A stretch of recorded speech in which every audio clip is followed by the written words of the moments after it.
Hello everyone, welcome to my channel W D novel world 2.0। तो friends, आज की कहानी का नाम है हुकुम का इक्का, और यह भी एक नई कहानी है। Story info. ये कहानी है दीपक नाम के एक लड़के की, जो देखने में मोटा और भद्दा सा है, जिस वजह से उसे सोसाइटी में नीचा दिखाया जाता है। उसके कॉलेज में उसकी कोई इज्जत नहीं करता, यहाँ तक कि उसके खुद के घर में उसकी कोई औकात नहीं। उसका सौतेला बाप उसे अपना बेटा नहीं समझता, सिर्फ उनकी माँ ही उसकी कद्र करती है। लेकिन एक दिन उनका भी देहांत हो जाता है। उस लड़के का पिता उसे अपने घर से बाहर निकाल देता है। तो क्या दीपक कभी ले पाएगा अपनी बेइज्जती का बदला?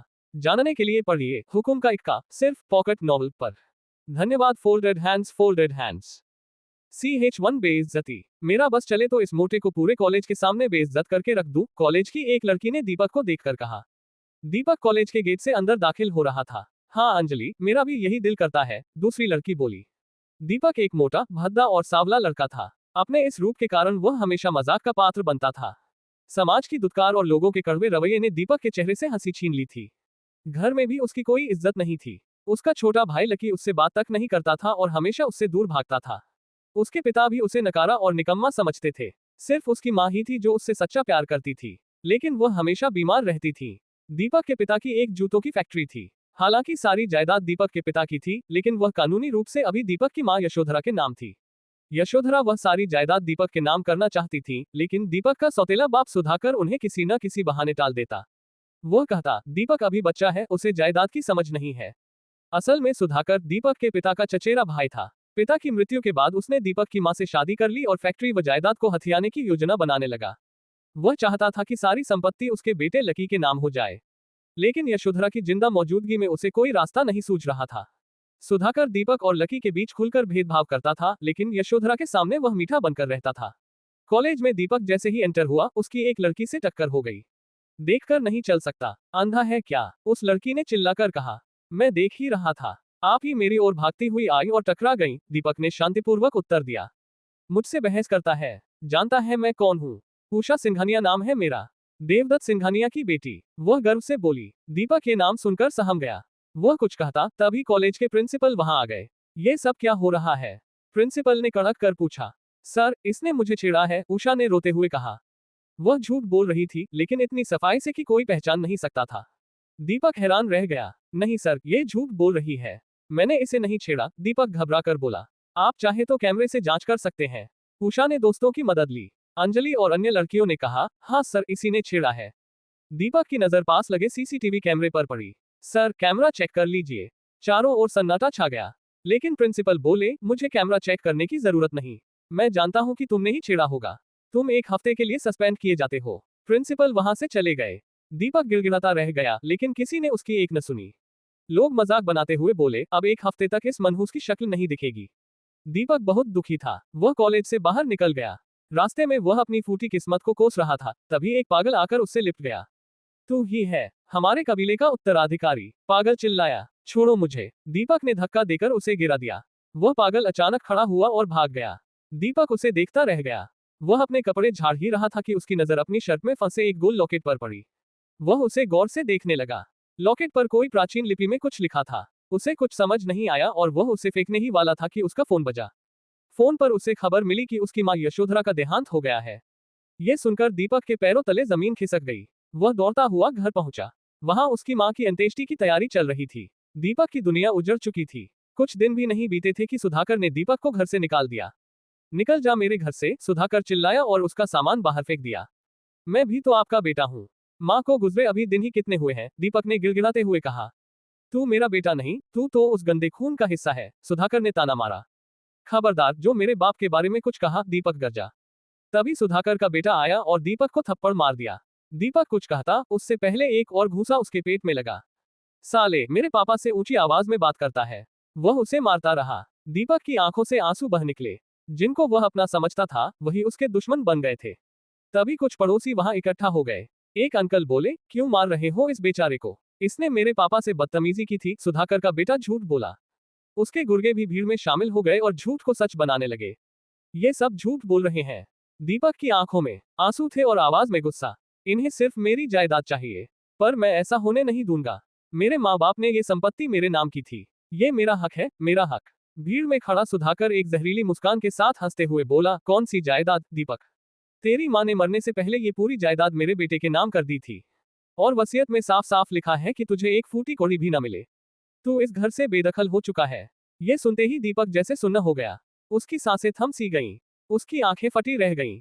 नहीं, नहीं, मेरी माँ ऐसा नहीं कर सकती। वो मुझसे बहुत प्यार करती थी। वो ऐसा कैसे कर सकती है? दीपक के शब्द रोते हुए गले में अटक गए। तभी सुधाकर अंदर से कुछ कागज लेकर आया और भीड़ के सामने लहराते हुए बोला, ये देखो असली वसीयत। सब कुछ इसमें साफ लिखा है। भीड़ में मौजूद एक वकील ने वो दस्तावेज हाथ में लिए और ध्यान से पढ़ने लगा।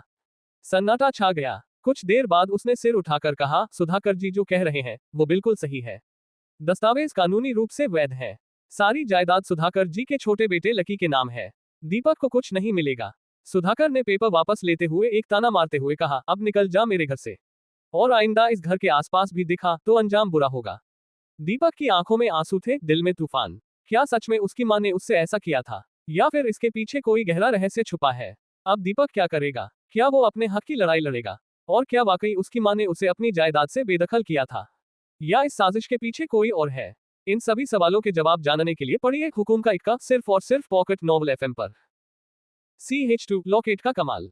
दीपक बहुत दुखी मन से वहां से चल देता है। आज उससे उसका सब कुछ छीन लिया गया था। उसकी माँ उसे हमेशा के लिए छोड़कर चली गई।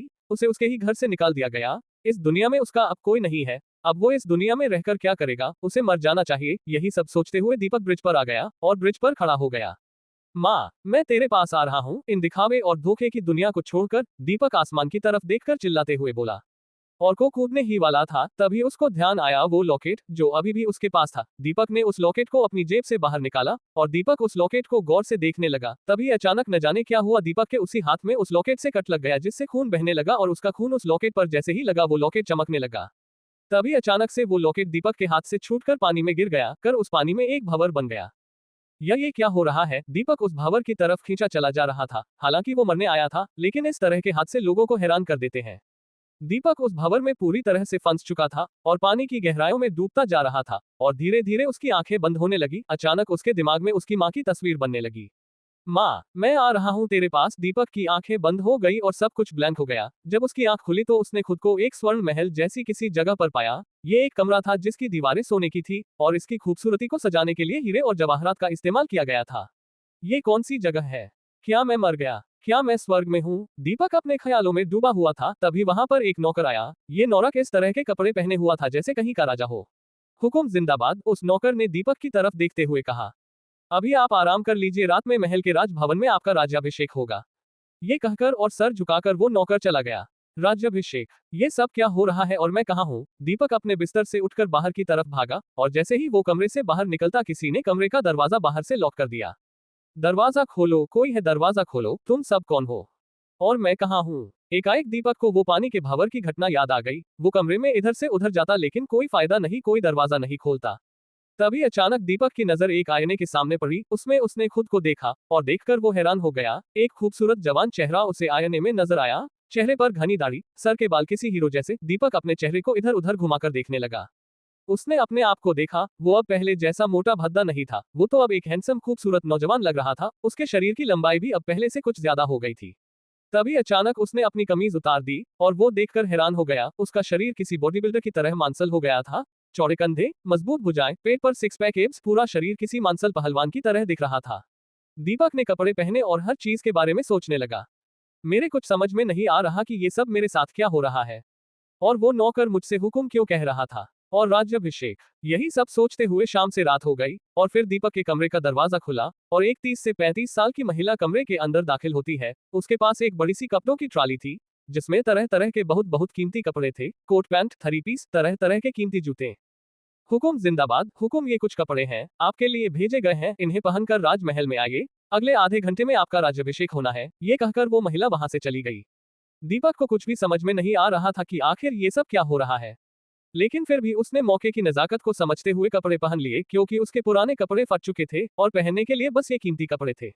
दीपक ने वो कपड़े और जूते पहने और जब खुद को आईने में देखा और बाहर की तरफ आ गया। वो बाहर जैसे जैसे चलता जा रहा था उसकी हैरानी बढ़ती जा रही थी, क्योंकि पूरा महल सोने का बना हुआ था। जाते जाते वो सोच रहा था कि इन लोगों के पास कितना पैसा है जो इन लोगों ने दुनिया का तमाम सोने से अपना महल बना रखा है। बहरहाल जाते जाते उसे एक नौकर मिला। हुकुम जिंदाबाद। हुकुम, राजभवन में आपका इंतजार हो रहा है। वो नौकर झुककर बोला। चलो मुझे राजभवन लेकर चलो, दीपक ने उस नौकर से कहा। दीपक उस नौकर के साथ राजभवन की तरफ चल दिया।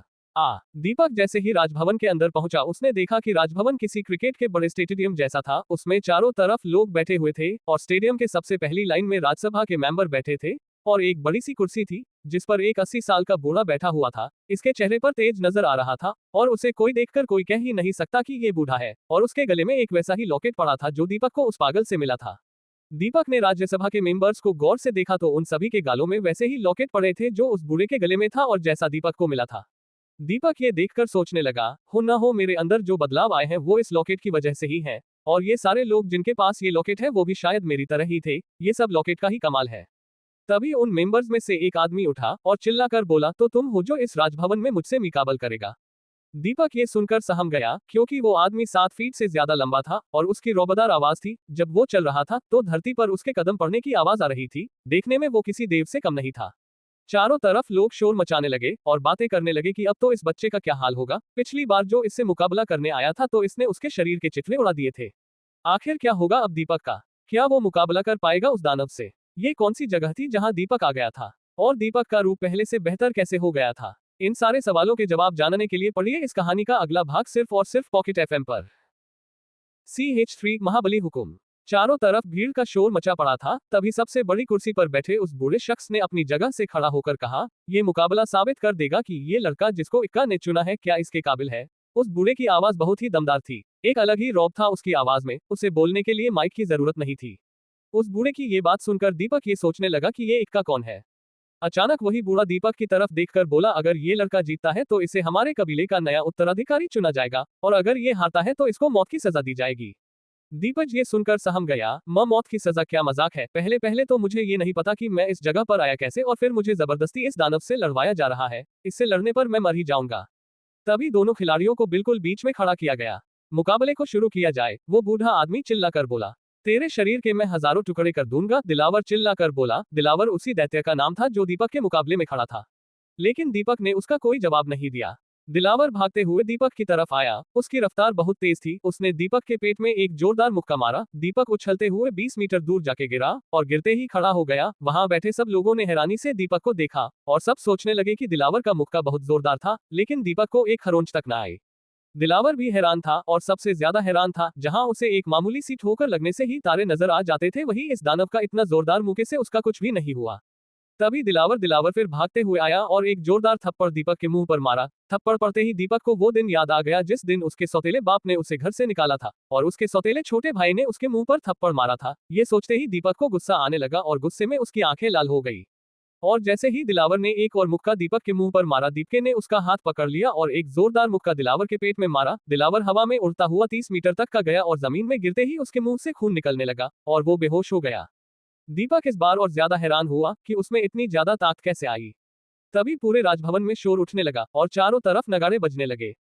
तो फिर चयन हो चुका है, आज से ये हमारे नए महाराज हैं, यही है हमारे महाबली हुकुम। ये सुनकर और ज्यादा शोर होने लगा। हुकुम जिंदाबाद की आवाजें आने लगी।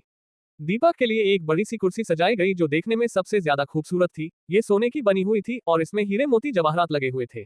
दीपक को उस कुर्सी और विराजमान किया गया और एक नौकर वक्त ट्रॉली लेकर आया। ट्रॉली के ऊपर एक काले रंग का कपड़ा ढका हुआ था और उस कपड़े के पीछे कुछ तो कीमती था जिसे दीपक बहुत ही गौर से देख रहा था।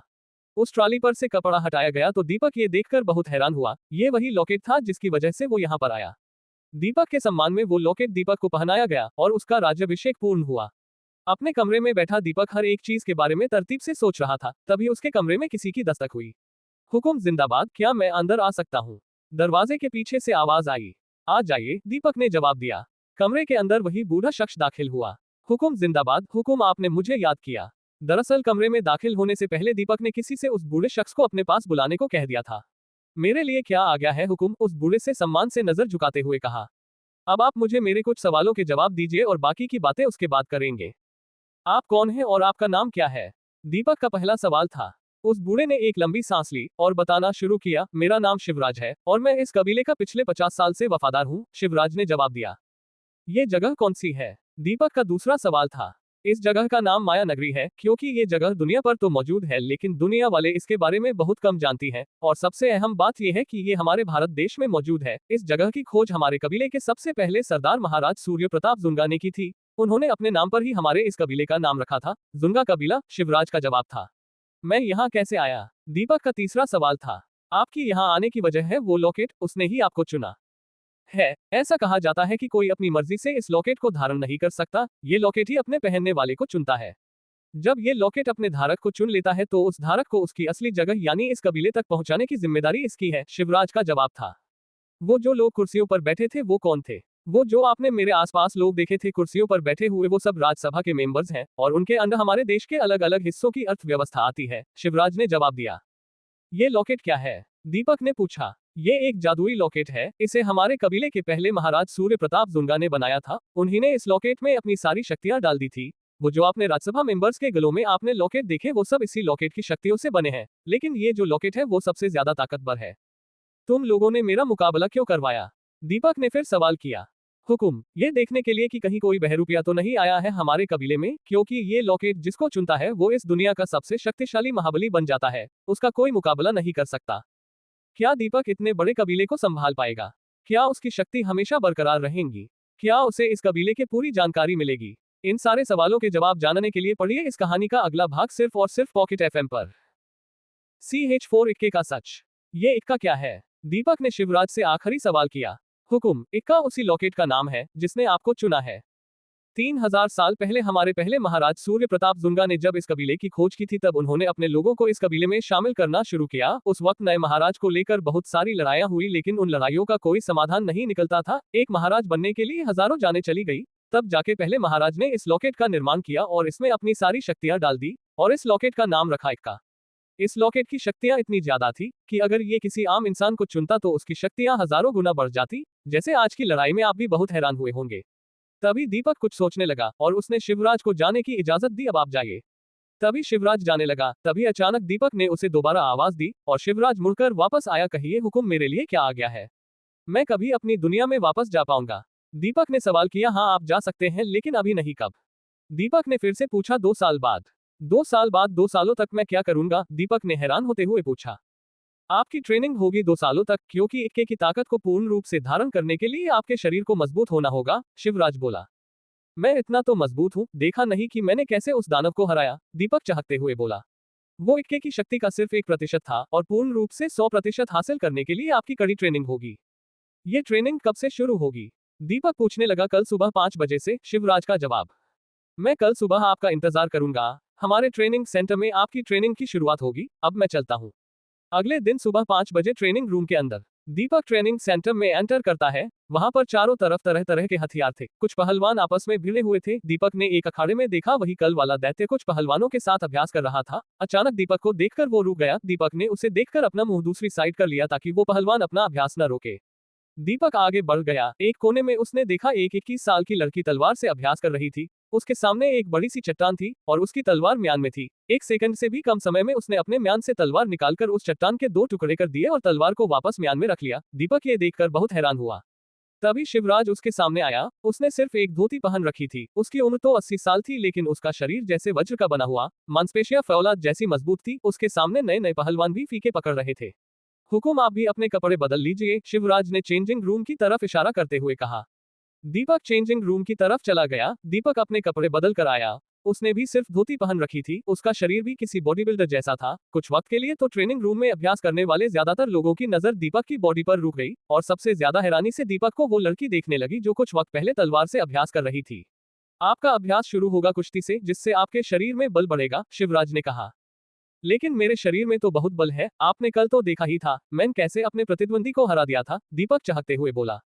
शिवराज एक शातिर मुस्कान से हंसने लगा। तो चलिए आपको आजमाते हैं, शिवराज ने गर्व से कहा। दोनों एक दूसरे के सामने खड़े हो गए। दोनों एक दूसरे झपटने के लिए तैयार थे। तभी अचानक से शिवराज दीपक के सामने आया। शिवराज ने दीपक की कमर के साथ उसके दोनों हाथों को इस तरह पकड़ा कि दीपक बिल्कुल लाचार हो गया। दीपक खुद को छुड़ाने की कोशिश करने लगा, लेकिन शिवराज की ताकत लाजवाब थी, जिस वजह से दीपक खुद को छुड़ा न सका। शिवराज ने अपनी कमर को पीछे की तरफ पूरी तरह से घुमा दिया और दीपक को एक जोरदार पटकनी दी। दीपक जमीन पर गिरकर चारों खाने चित हो गया और ये काम शिवराज ने महज 3 सेकंड में किया था। दीपक जमीन से उठ खड़ा हुआ और जैसे ही उसको होश आया, वो बिल्कुल हक्का बक्का रह गया। दीपक ये सोचने लगा कि आखिर इस 80 साल के बूढ़े में इतनी लाजवाब ताकत कैसे है। शिवराज जी, पहले तो आप मुझे ये बताइए कि आपकी इस ताकत का राज क्या है। दीपक ने शिवराज से सवाल किया। हुकुम, मैं रोजाना 2 घंटे ध्यान लगाता हूँ और 3 घंटे तक व्यायाम करता हूँ और दिन की शुरुआत के साथ रोजाना 10 किलोमीटर दौड़ता हूँ, और अब आप भी बिल्कुल वैसे ही अभ्यास करेंगे जैसे मैं करता हूँ। दीपक ने हैरान होकर शिवराज की तरफ देखा। सबसे पहले आपको इस पूरे ग्राउंड के 10 चक्कर लगाने होंगे, शिवराज ने दीपक से कहा। दीपक ने कुछ सोचा और वो ग्राउंड के चक्कर लगाने लगा। जैसे तैसे दीपक ने 10 चक्कर पूरे किए। अब आपको 1000 मुके और 1000 लातों का अभ्यास करना होगा। शिवराज ने दीपक को बता दिया कि कैसे करना है। दीपक ने मुके और लातों का अभ्यास शुरू कर दिया।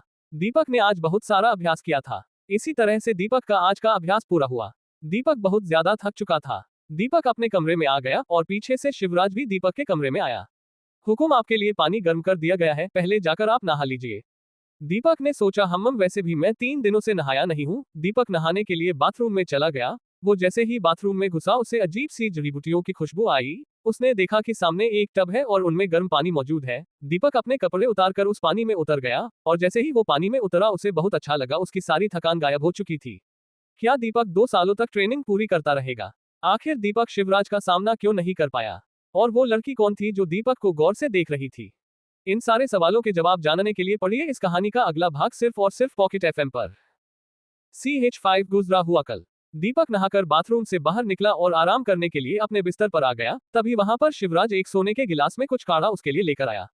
हुकुम, ये काढ़ा पी लीजिए, इससे आपकी अंदरूनी ताकत बढ़ जाएगी और आपके शरीर की थकान दूर हो जाएगी और कल आपको अभ्यास करने की जरूरत नहीं है। कल हमारे कबीले का बहुत ही खास दिन है। ये कहकर शिवराज वहां से चला गया। काढ़ा पीकर दीपक आराम से अपने बिस्तर पर लेट गया। लेटे लेटे वो सोच रहा था, अचानक से उसकी जिंदगी में कितना बड़ा बदलाव आ गया। और फिर वो अपने गुजरे हुए कल के बारे में सोचने लगा कि कैसे उसे उसके भद्दे रूप के लिए परेशान किया जाता था, कैसे उसके कॉलेज के लोग उसका मजाक बनाते थे, कैसे उसके सौतेले बाप ने उसे उसी के घर से बाहर निकाल दिया, कैसे उसके छोटे भाई ने उस पर हाथ उठाया। ये सब सोचते हुए उसकी आंखों में आंसू आ गए। तभी अचानक दीपक उस तलवारबाज लड़की के बारे में सोचने लगा कि किस तरह से ट्रेनिंग सेंटर में वो दीपक को देखकर अंदर ही अंदर मुस्कुरा रही थी। अचानक दीपक फिर से गुजरे हुए कल में खो गया। फ्लैशबैक। तुम्हारी हिम्मत भी कैसे हुई मुझे प्रपोज करने की? दीपक के मुंह पर एक झन्नाटेदार थप्पड़ पड़ा। खुद को देखा है कभी आईने में? मोटा कहीं का, कहाँ तू और कहाँ मैं? मेरे जैसी खूबसूरत राजकुमारी एक खूबसूरत राजकुमार डिजर्व करती है, तेरे जैसा बदसूरत धरती का बोझ नहीं। पूजा ने घमंड भरे लहजे में दीपक को आंखें दिखाते हुए कहा। पूजा एक सोशल मीडिया इन्फ्लुएंसर थी जो अभी अभी कुछ दिन पहले ही सोशल मीडिया स्टार बनी थी। एक इंटरव्यू से वो काफी हाईलाइट हुई थी। दीपक ने भी उसका इंटरव्यू देखा था। दरअसल रिपोर्टर के इस सवाल पर कि वो किस तरह के लड़के से शादी करना चाहती हैं, तो पूजा का कहना था कि वो एक सादा सिंपल लड़के से शादी करना चाहती हैं, जो देखने में अच्छा ना हो, उसका कोई फैमिली बैकग्राउंड नहीं तब भी चलेगा, बस उसका दिल अच्छा होना चाहिए। ये सुनकर दीपक को बहुत अच्छा लगा था क्योंकि वो बचपन से पूजा को पसंद करता था। वो दोनों एक ही स्कूल और एक ही क्लास में पढ़ते थे। स्कूल टाइम में बस एक बार पूजा ने उसकी तरफ मुस्कुराकर देखा था। दीपक उसकी मुस्कान में हमेशा के लिए खो गया था और दीपक को पूजा से प्यार हो गया था। इसलिए दीपक ने उसी कॉलेज में एडमिशन लिया जिसमें पूजा ने एडमिशन लिया था। फ्लैशबैक खत्म। दीपक पूरी रात यही सब सोचते हुए दीपक की आंख लग गई।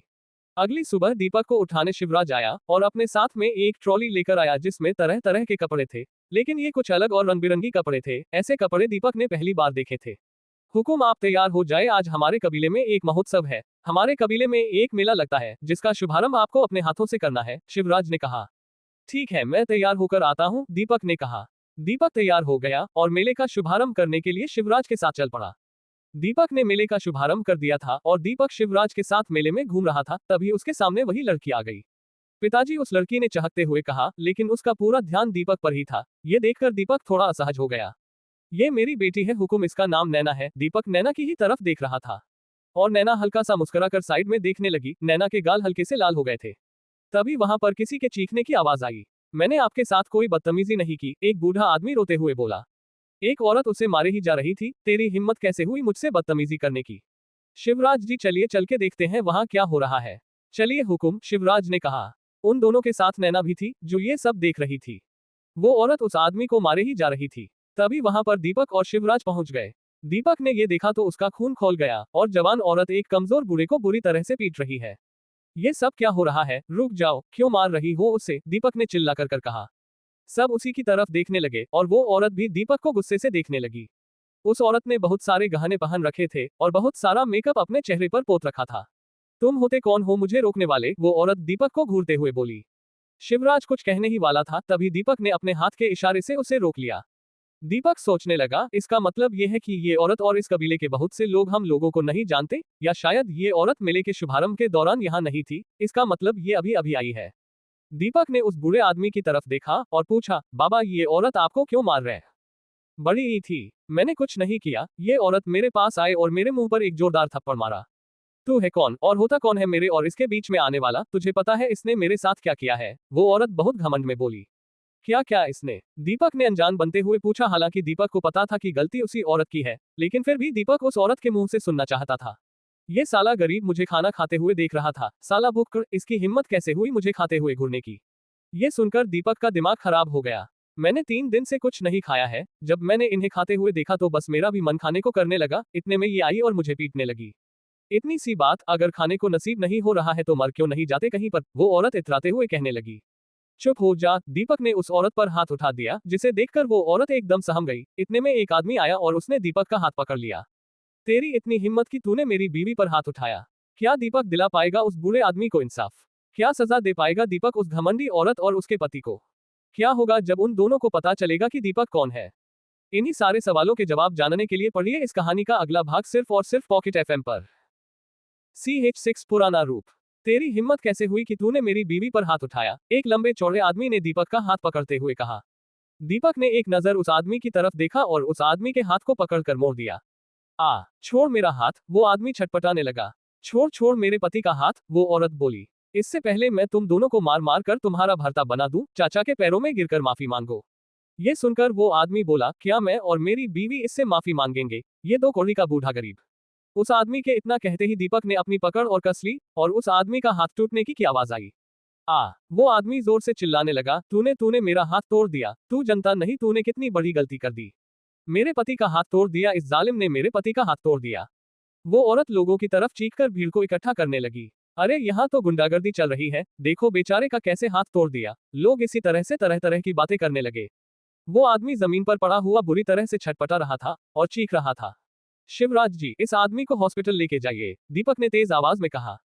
जी हुकुम, शिवराज बोला। वहां की भीड़ ने जैसे ही ये सुना कि उनके सामने उनका नया राजा यानी हुकुम है तो वो सब हक्के बक्के रह गए। ये है हमारा उत्तराधिकारी। भीड़ के लोग आपस में बातें करने लगे। वो आदमी और उसकी बीवी भी सन रह गए थे, हालांकि वो आदमी अभी भी बहुत दर्द में था। वहां पर कुछ लोग आए और उस आदमी को एक वैन में बिठाकर ले गए। दीपक और शिवराज दोनों वापस मेले में घूमने लगे। जब मेले का अंत हुआ तब शिवराज ने दीपक से विदा ली। हुकुम, अब मुझे इजाजत दीजिए। ठीक है, दीपक ने कहा और अपने कमरे में आकर सो गया। अगले दिन से उसकी ट्रेनिंग शुरू होनी थी। अगले दिन दीपक सुबह 5 बजे उठा और तैयार होकर ट्रेनिंग रूम की तरफ चल दिया। ट्रेनिंग रूम के अंदर उसे नैना दिखी। वो तलवारबाजी का अभ्यास कर रही थी। वो तलवार को अपने हाथों से ऐसे घुमा रही थी जैसे उसके हाथों में बिजलियां घूम रही हो। फिर वो एक बोर्ड के पास चली गई और वहां पर तलवार से पोजीशन बना के खड़ी हो गई, जैसे उसके सामने कोई दुश्मन हो। दूसरी तरफ एक टेबल पर ढेर सारी बंदूकें रखी हुई थी। एक आदमी उन बंदूकों के पास आया, उसने एक बंदूक उठाए, उसे लोड किया और फिर उसने नैना की तरफ निशाना साध दिया। ये देखकर दीपक कुछ बोलने ही वाला था, तभी उस आदमी ने गोलियां चला दी। एक राउंड में पूरी मैगजीन खाली कर दी। लेकिन दूसरी तरफ नैना ने अपनी तलवार से हर एक गोली को बहुत ही आसानी से रोक लिया, एक भी गोली उसे छू भी न सकी। ये देखकर दीपक का मुंह खुला का खुला रह गया। इतने में वहां पर शिवराज आ गया। आज आप कोई शारीरिक नहीं बल्कि मानसिक व्यायाम का अभ्यास करेंगे, यानी आपको अपने मस्तिष्क को ताकतवर बनाना है। और मस्तिष्क को ताकतवर बनाने के लिए आपको करना होगा मेडिटेशन यानी ध्यान लगाना सीखना होगा। ये बताकर शिवराज और दीपक आमने सामने ध्यान की मुद्रा में बैठ गए और अपनी अपनी आंखें बंद कर ली। आपको अपने दिमाग से हर एक ख्याल को निकालना होगा, सिर्फ और सिर्फ अंदरूनी शांति। दीपक अपने मन को शांत करने की कोशिश कर रहा था, लेकिन उसका मन शांत नहीं हो पा रहा था। उसके दिमाग में वही सब गलत जो उसके साथ हुआ वही चल रहा था। दीपक इसी तरह से 6 महीने तक ट्रेनिंग करता रहा और अब तो वो ध्यान लगाना भी सीख गया था। इससे उसकी शक्ति में 20% की बढ़ोतरी हो गई थी। एक दिन दीपक अपने कमरे में बैठा हुआ कुछ सोच रहा था, तभी अचानक उसने अपने कमरे में शिवराज को बुलावाया। हुकुम, आपने मुझे याद किया? शिवराज ने सर झुकाते हुए कहा। एक बात बताइए शिवराज जी, मैं अपने पुराने रूप में आ सकता हूँ क्या? दीपक ने पूछा। हुकुम, आप कभी भी अपने पुराने रूप में आ सकते हैं, शिवराज बोला। मुझे क्या करना होगा इसके लिए? दीपक ने सवाल किया। आपको अपने लॉकेट पर अपने खून की कुछ बूंदें डालनी होंगी, जिससे वो डीएक्टिवेट हो जाएगा और आप अपने पुराने रूप में वापस जाएंगे, शिवराज ने समझाते हुए कहा। दीपक ने अपना लॉकेट निकाला और अपने हाथ में कट लगाने के लिए साइड से चाकू उठा लिया। नहीं हुकुम, आपको अपना हाथ उस चाकू से नहीं काटना है, बल्कि आपके में ही किनारों में ब्लेड्स लगे हुए हैं। अपने लॉकेट को किनारे से अंगुलियों के सहारे से पकड़िए और दबाव डालिए, शिवराज ने अपने हाथ के इशारे से समझाया। दीपक ने जैसे ही ऐसा किया, दीपक के हाथ में कट लग गया कि जैसे ही दीपक के खून की पहली बूंद उस लॉकेट पर पड़ी, वैसे ही वो अपने पुराने अवतार में लौट आया। शिवराज उसे ऊपर ने नीचे तक देखने लगा। दीपक को अपने पुराने अवतार में कुछ फर्क नजर आया। वो पहले से कुछ बेहतर दिख रहा था। हालांकि उसके नए अवतार के सामने ये पुराना अवतार कुछ भी नहीं था, लेकिन दीपक ये बात जानता था कि पहले से कुछ बेहतर हो चुका है। क्या मेरे नए रूप का मेरे पुराने रूप पर कोई फर्क पड़ सकता है? दीपक ने फिर से सवाल किया। जी हुकुम, आप जो ट्रेनिंग अपने नए रूप से करेंगे तो आपके पुराने रूप की भी ट्रेनिंग साथ साथ होगी, शिवराज ने जवाब दिया। अगर मैं अपने पुराने रूप से ट्रेनिंग करूं तो मेरे नए रूप पर फर्क पड़ेगा? दीपक ने सवाल किया। जी हुकुम, फर्क पड़ेगा। आप जो ट्रेनिंग करोगे उससे आपका नया रूप मजबूत बनेगा, लेकिन आपके पुराने रूप को बहुत ज्यादा परेशानी का सामना करना पड़ सकता है और साथ में इस काम में बहुत ज्यादा वक्त लगेगा। लेकिन अगर आपने अपने पुराने रूप को ताकतवर बना लिया तो आपके नए रूप की ताकत का पूरे ब्रह्मांड में कोई भी सामना नहीं कर पाएगा, शिवराज ने कहा।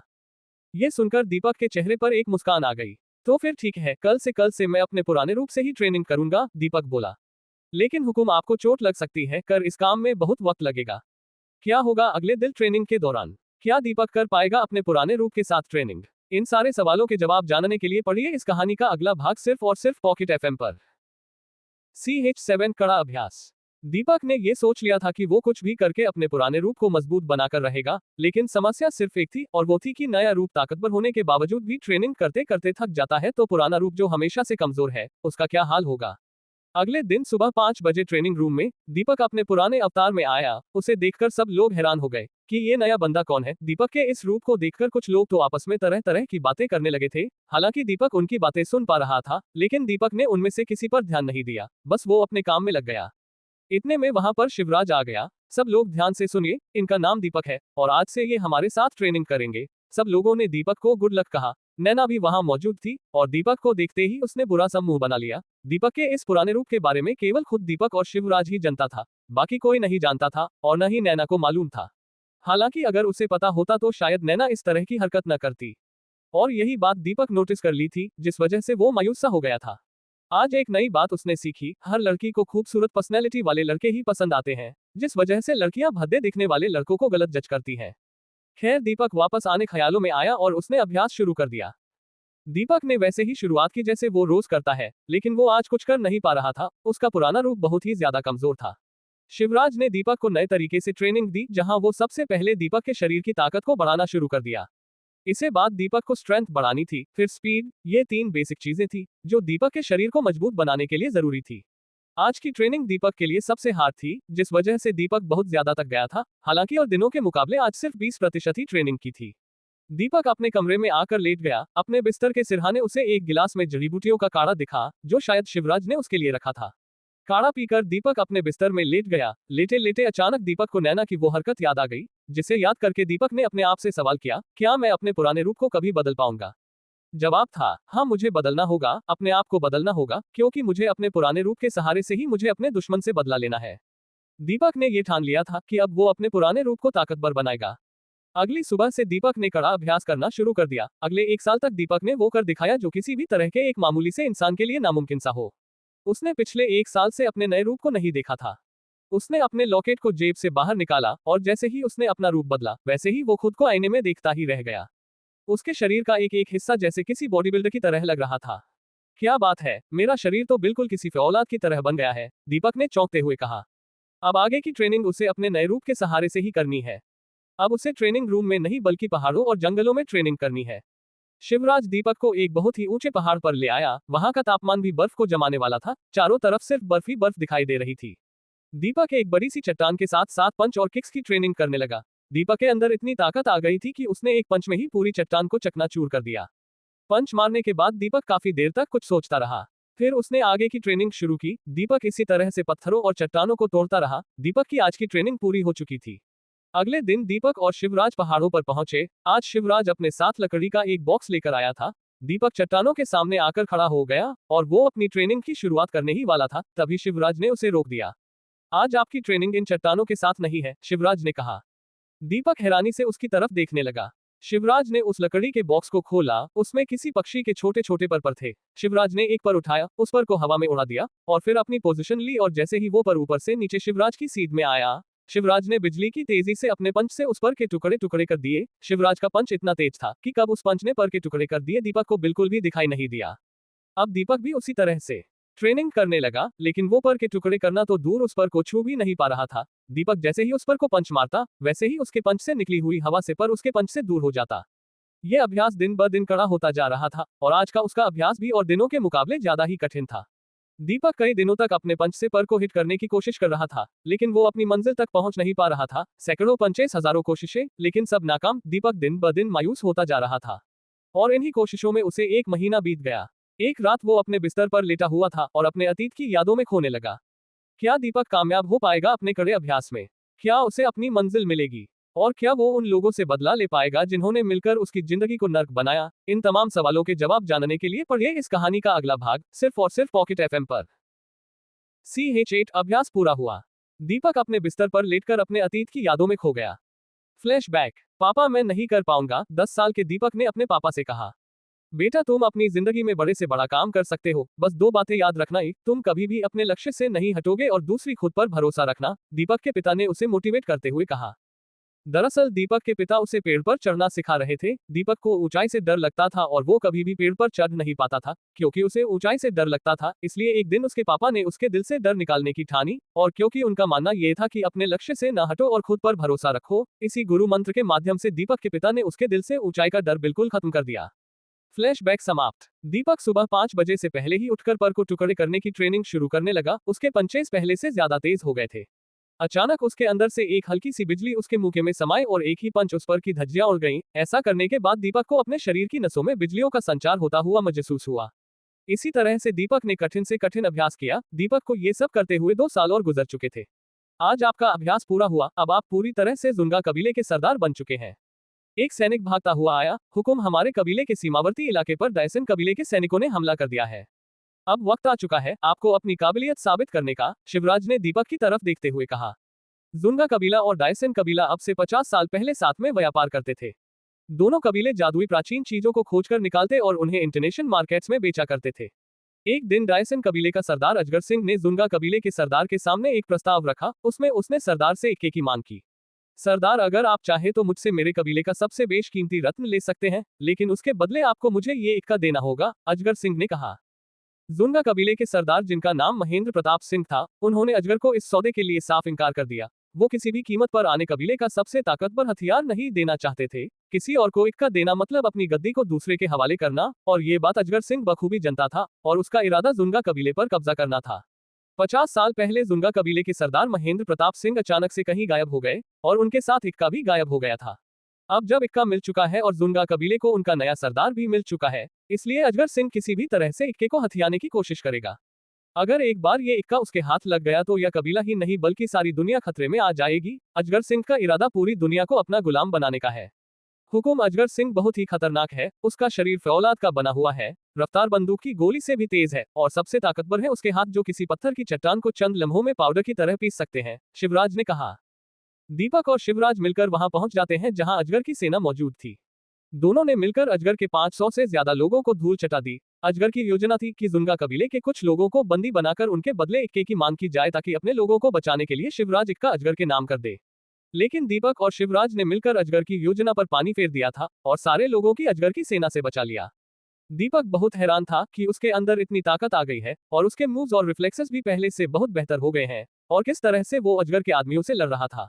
अजगर अपने कबीले के तख्त पर बैठा था। उसके सलाहकार और मंत्री सब उसके सामने अपनी अपनी कुर्सियों पर सर झुकाए बैठे थे। उस मामूली से लड़के ने कैसे मेरे 500 से ज्यादा सिपाहियों को मौत के घाट उतार दिया? वो कल का आया हुआ लड़का मेरे सपने को रौंद नहीं सकता। जोर से चिल्लाते हुए उसने अपने एक हाथ से किसी सांप की तरह सामने सर झुकाए खड़े सिपाहियों में से एक को जकड़ लिया और उसे हवा में उठा लिया। अजगर का हाथ बिल्कुल अजगर सांप की तरह ही था। अपने हाथ की ताकत से अजगर ने उस आदमी को इतनी तेज जकड़ा कि वो किसी चूने के टुकड़े की तरह पिस गया। ये सब देखकर वहां खड़े तमाम लोगों की हालत खराब हो गई थी। अजगर बहुत ही ज्यादा क्रूर था, और ये बात उसके कबीले के लोग ज्यादा बेहतर जानते थे। आज तक जितने भी लोगों ने अजगर के खिलाफ आवाज उठाई, अजगर ने उसे मौत के घाट उतार दिया। ये सब देखते हुए किसी की भी हिम्मत नहीं थी कि वो अजगर के सामने नजर भी उठा सके। दूसरी तरफ दीपक ने शिवराज के साथ मिलकर अपने कबीले के लोगों को दूसरी जगह पहुंचा दिया था, और वो इलाका पूरी तरह से खाली करके वहां पर अपनी फौज को तैनात कर दिया, ताकि अगली बार अजगर के सिपाही जुंगा कबीले में घुसने की कोशिश करे तो उन्हें मुंह की खानी पड़े। हालांकि इस बार अजगर दोबारा हरगिज अपने कमजोर सिपाहियों को लड़ने नहीं भेजेगा, बल्कि वो अपने सबसे ताकतवर योद्धाओं को लड़ने भेजेगा, क्योंकि वो किसी भी हाल में इक्के को हासिल करना चाहता है। उसका वर्षों का सपना है सारी दुनिया पर हुकूमत करना, लेकिन उसके रास्ते का सबसे बड़ा कांटा है जुनगा कबीला। क्या होगा जब दीपक और अजगर का आमना सामना होगा? क्या दीपक रोक पाएगा रज़गार को? आखिर इक्के में कितनी ताकत है जो अजगर उसे हासिल करना चाहता है? जानने के लिए पढ़िए इस कहानी का अगला भाग सिर्फ और सिर्फ पॉकेट एफएम पर। CH9 दीपक और अजगर की मुलाकात।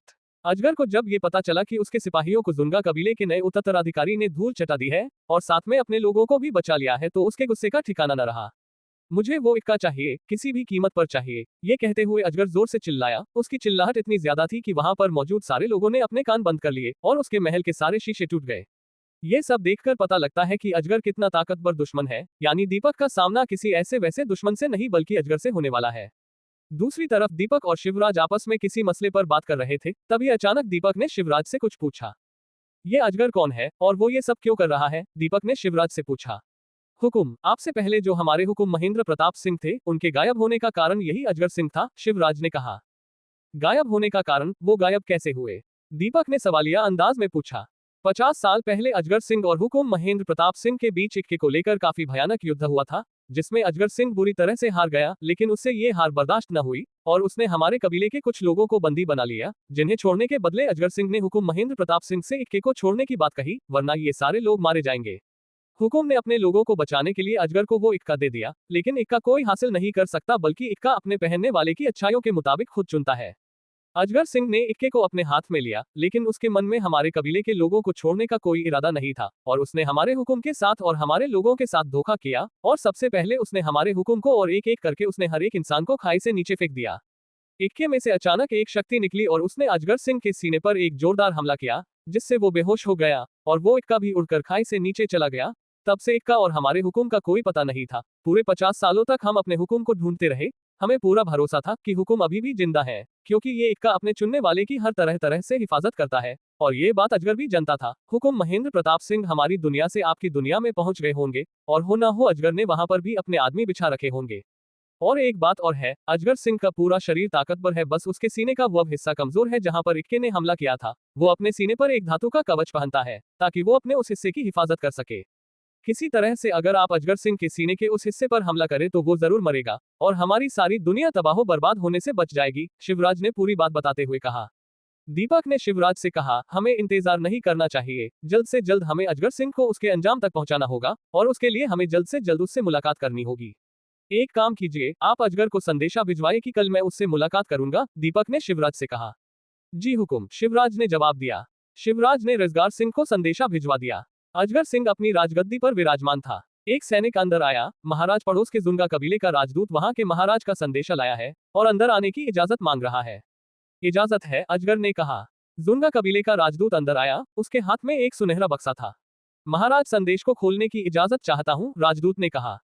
इजाजत है, अजगर सिंह ने कहा। उस राजदूत ने उस सुनहरी बक्से को खोला, उसमें शिवराज की छाया प्रति नजर आई। उसमें शिवराज बोल रहा था। डायसन कबीले के सरदार को शिवराज का प्रणाम। कल हमारे महाराज हुकुम आपसे किसी जरूरी बात के तहत मिलना चाहते हैं, अतः आप कल अपने महल में आने की हमें इजाजत दे। इजाजत है, अजगर ने उस सुनहरी बक्से की तरफ देखते हुए कहा। उस राजदूत ने बक्सा बंद किया और झुककर प्रणाम करके वहां से चला गया। अगले दिन दीपक और शिवराज अपने कुछ सैनिकों के साथ महल से बाहर आए। बाहर कुछ इंपोर्टेड कार्स खड़ी हुई थी। दीपक ये देखकर चौंक गया। उसने सोचा था कि उसके लिए घोड़ा और बगी जैसी सवारियां होंगी। उसने ये उम्मीद नहीं की थी कि ये कबीला आधुनिक चीजों का भी इस्तेमाल करता है। हालांकि उसे तब शक तो हुआ था जब उसने नैना को बंदूकों के साथ ट्रेनिंग करते देखा था, लेकिन उसने इस बात पर इतना ध्यान नहीं दिया। खैर, वो कार में बैठ गया और कार चल पड़ी। 3 घंटे के सफर के बाद जुंगा कबीले की हद आ गई और डायसन कबीले की हद शुरू हो गई। वहां पर कुछ सैनिक खड़े थे। उन्होंने जुनगा कबीले की गाड़ियां देखकर उन्हें अंदर जाने दिया, क्योंकि उन्हें इंस्ट्रक्शन दिए गए थे। डायसन कबीला जुनगा कबीले के मुकाबले छोटा था, इसलिए उन लोगों को अजगर सिंह के महल तक पहुंचने में ज्यादा वक्त नहीं लगा। अजगर सिंह का महल बिल्कुल किसी पुराने बरगद जैसा था, जिस पर ढेर सारे पत्थर के अजगर बने हुए थे। वो सारे के सारे लोग महल के अंदर दाखिल हो गए। शिवराज सबसे आगे चल रहा था और दीपक ठीक उसके पीछे। दीपक की नजर अजगर की तरफ गई तो वो उसे ही देख रहा था। दोनों ही एक दूसरे को देख रहे थे, लेकिन दोनों ही के दिलों में एक दूसरे के लिए सिर्फ और सिर्फ नफरत थी। आगे चलकर शिवराज ने एक बड़ी सी कुर्सी की तरफ इशारा किया। हुकुम, आप यहाँ आकर बैठ जाए। दीपक उसी कुर्सी पर बैठ गया। अजगर की नजर एफ और सिर्फ दीपक के गले में पड़े हुए इक्के पर गई और वो ललचाई हुई नजर से इक्के को देख रहा था और मन में सोच रहा था, आज शिकार खुद ही चलकर मेरे पास आ गया है। आज मैं इसका वो हाल करूंगा कि कोई भी इक्का पहनने लायक नहीं बचेगा। इसे मारकर मैं इक्का हथिया लूंगा। क्या दीपक अजगर को इक्का दे देगा? क्या अजगर के बिल में जाकर दीपक ने कोई गलती कर दी? क्या होगा जब दोनों का मुकाबला होगा? इन्हीं सारे सवालों के जवाब पाने के लिए पढ़िए इस कहानी का अगला भाग सिर्फ और सिर्फ पॉकेट एफएम पर।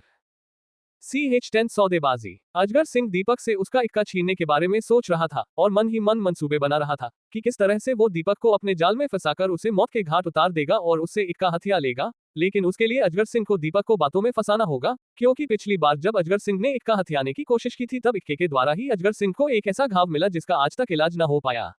अजगर दीपक और शिवराज के लिए खाने के बढ़िया बढ़िया इंतजाम करता है और उन दोनों को खाना खाने के लिए अपने डाइनिंग टेबल पर ले जाता है। जब वो लोग टेबल पर बैठ जाते हैं तब उनके बीच बातचीत शुरू होती है। जुंगा कबीला बहुत ही विशाल कबीला है और हमारा डायसन कबीला आपके कबीले के मुकाबले बहुत छोटा है, तो हुकुम क्या मैं जान सकता हूँ कि हुकुम को हमारे छोटे से कबीले के मामूली सरदार से मिलने की कोई खास वजह? अजगर ने दीपक से सवाल करते हुए कहा। दीपक और शिवराज एक दूसरे का मुंह देखने लगे कि एक राक्षस भी इतनी मीठी बातें कर सकता है। एक शासक होने के नाते हमारा ये फर्ज बनता है कि हम सब आपस में मिलजुल कर रहे और अपना व्यापार बढ़ाएं, दीपक ने अजगर की तरफ देखते हुए कहा। तो ठीक है, आज मैं आपको अपने कबीले के सबसे कीमती सामान के दर्शन कराता हूँ, अजगर ने अपने चेहरे पर झूठी मुस्कान लाते हुए कहा। ठीक है महाराज, हम देखना पसंद करेंगे, दीपक ने कहा। और वो सब लोग अजगर के साथ उसके महल में मौजूद एक पुराने संग्रहालय की तरफ चल दिए। रास्ते में उन्हें बहुत सारे कीमती जवाहरात और पेंटिंग्स मिली जो महल की दीवारों पर सजी हुई थी। तभी दीपक की नजर एक पेंटिंग पर पड़ी जिसके बारे में उसने कॉलेज में सुन रखा था कि ये बोलने वाली पेंटिंग है और जिसके पास ये होती है वो इस पेंटिंग से दुनिया का कोई भी सवाल कर सकता है और ये जवाब देती भी है, चाहे वो भूतकाल से संबंधित हो, भविष्य से संबंधित हो या फिर वर्तमान से संबंधित हो। लेकिन ये पेंटिंग सिर्फ और सिर्फ ऐसे लोगों के सवालों के जवाब देती है जो जिसके दिल में सच्चाई हो, जो दूसरों की मदद करता हो। दीपक ये सोच ही रहा था कि अजगर उसे देखने लगा और उनके चेहरे पर एक शातिर मुस्कान आ गई। वो दीपक को देखकर समझ गया था कि उसे इस पेंटिंग के बारे में पता है। हालांकि ये पेंटिंग अजगर सिंह के कभी काम न आए क्योंकि वो एक राक्षस है, उसके दिल में झूठ और मक्कारी भरी पड़ी है। अजगर दीपक को अपने संग्रहालय में ले आया। दीपक ने देखा कि वहां पर एक से एक सामान मौजूद था। अगर इसे अंतर्राष्ट्रीय बाजार में बेचा जाता तो इतनी दौलत इकट्ठा होती जितनी एक देश के पास मौजूद होती है। एक देश की डूबती अर्थव्यवस्था को दोबारा खड़ा किया जा सकता था।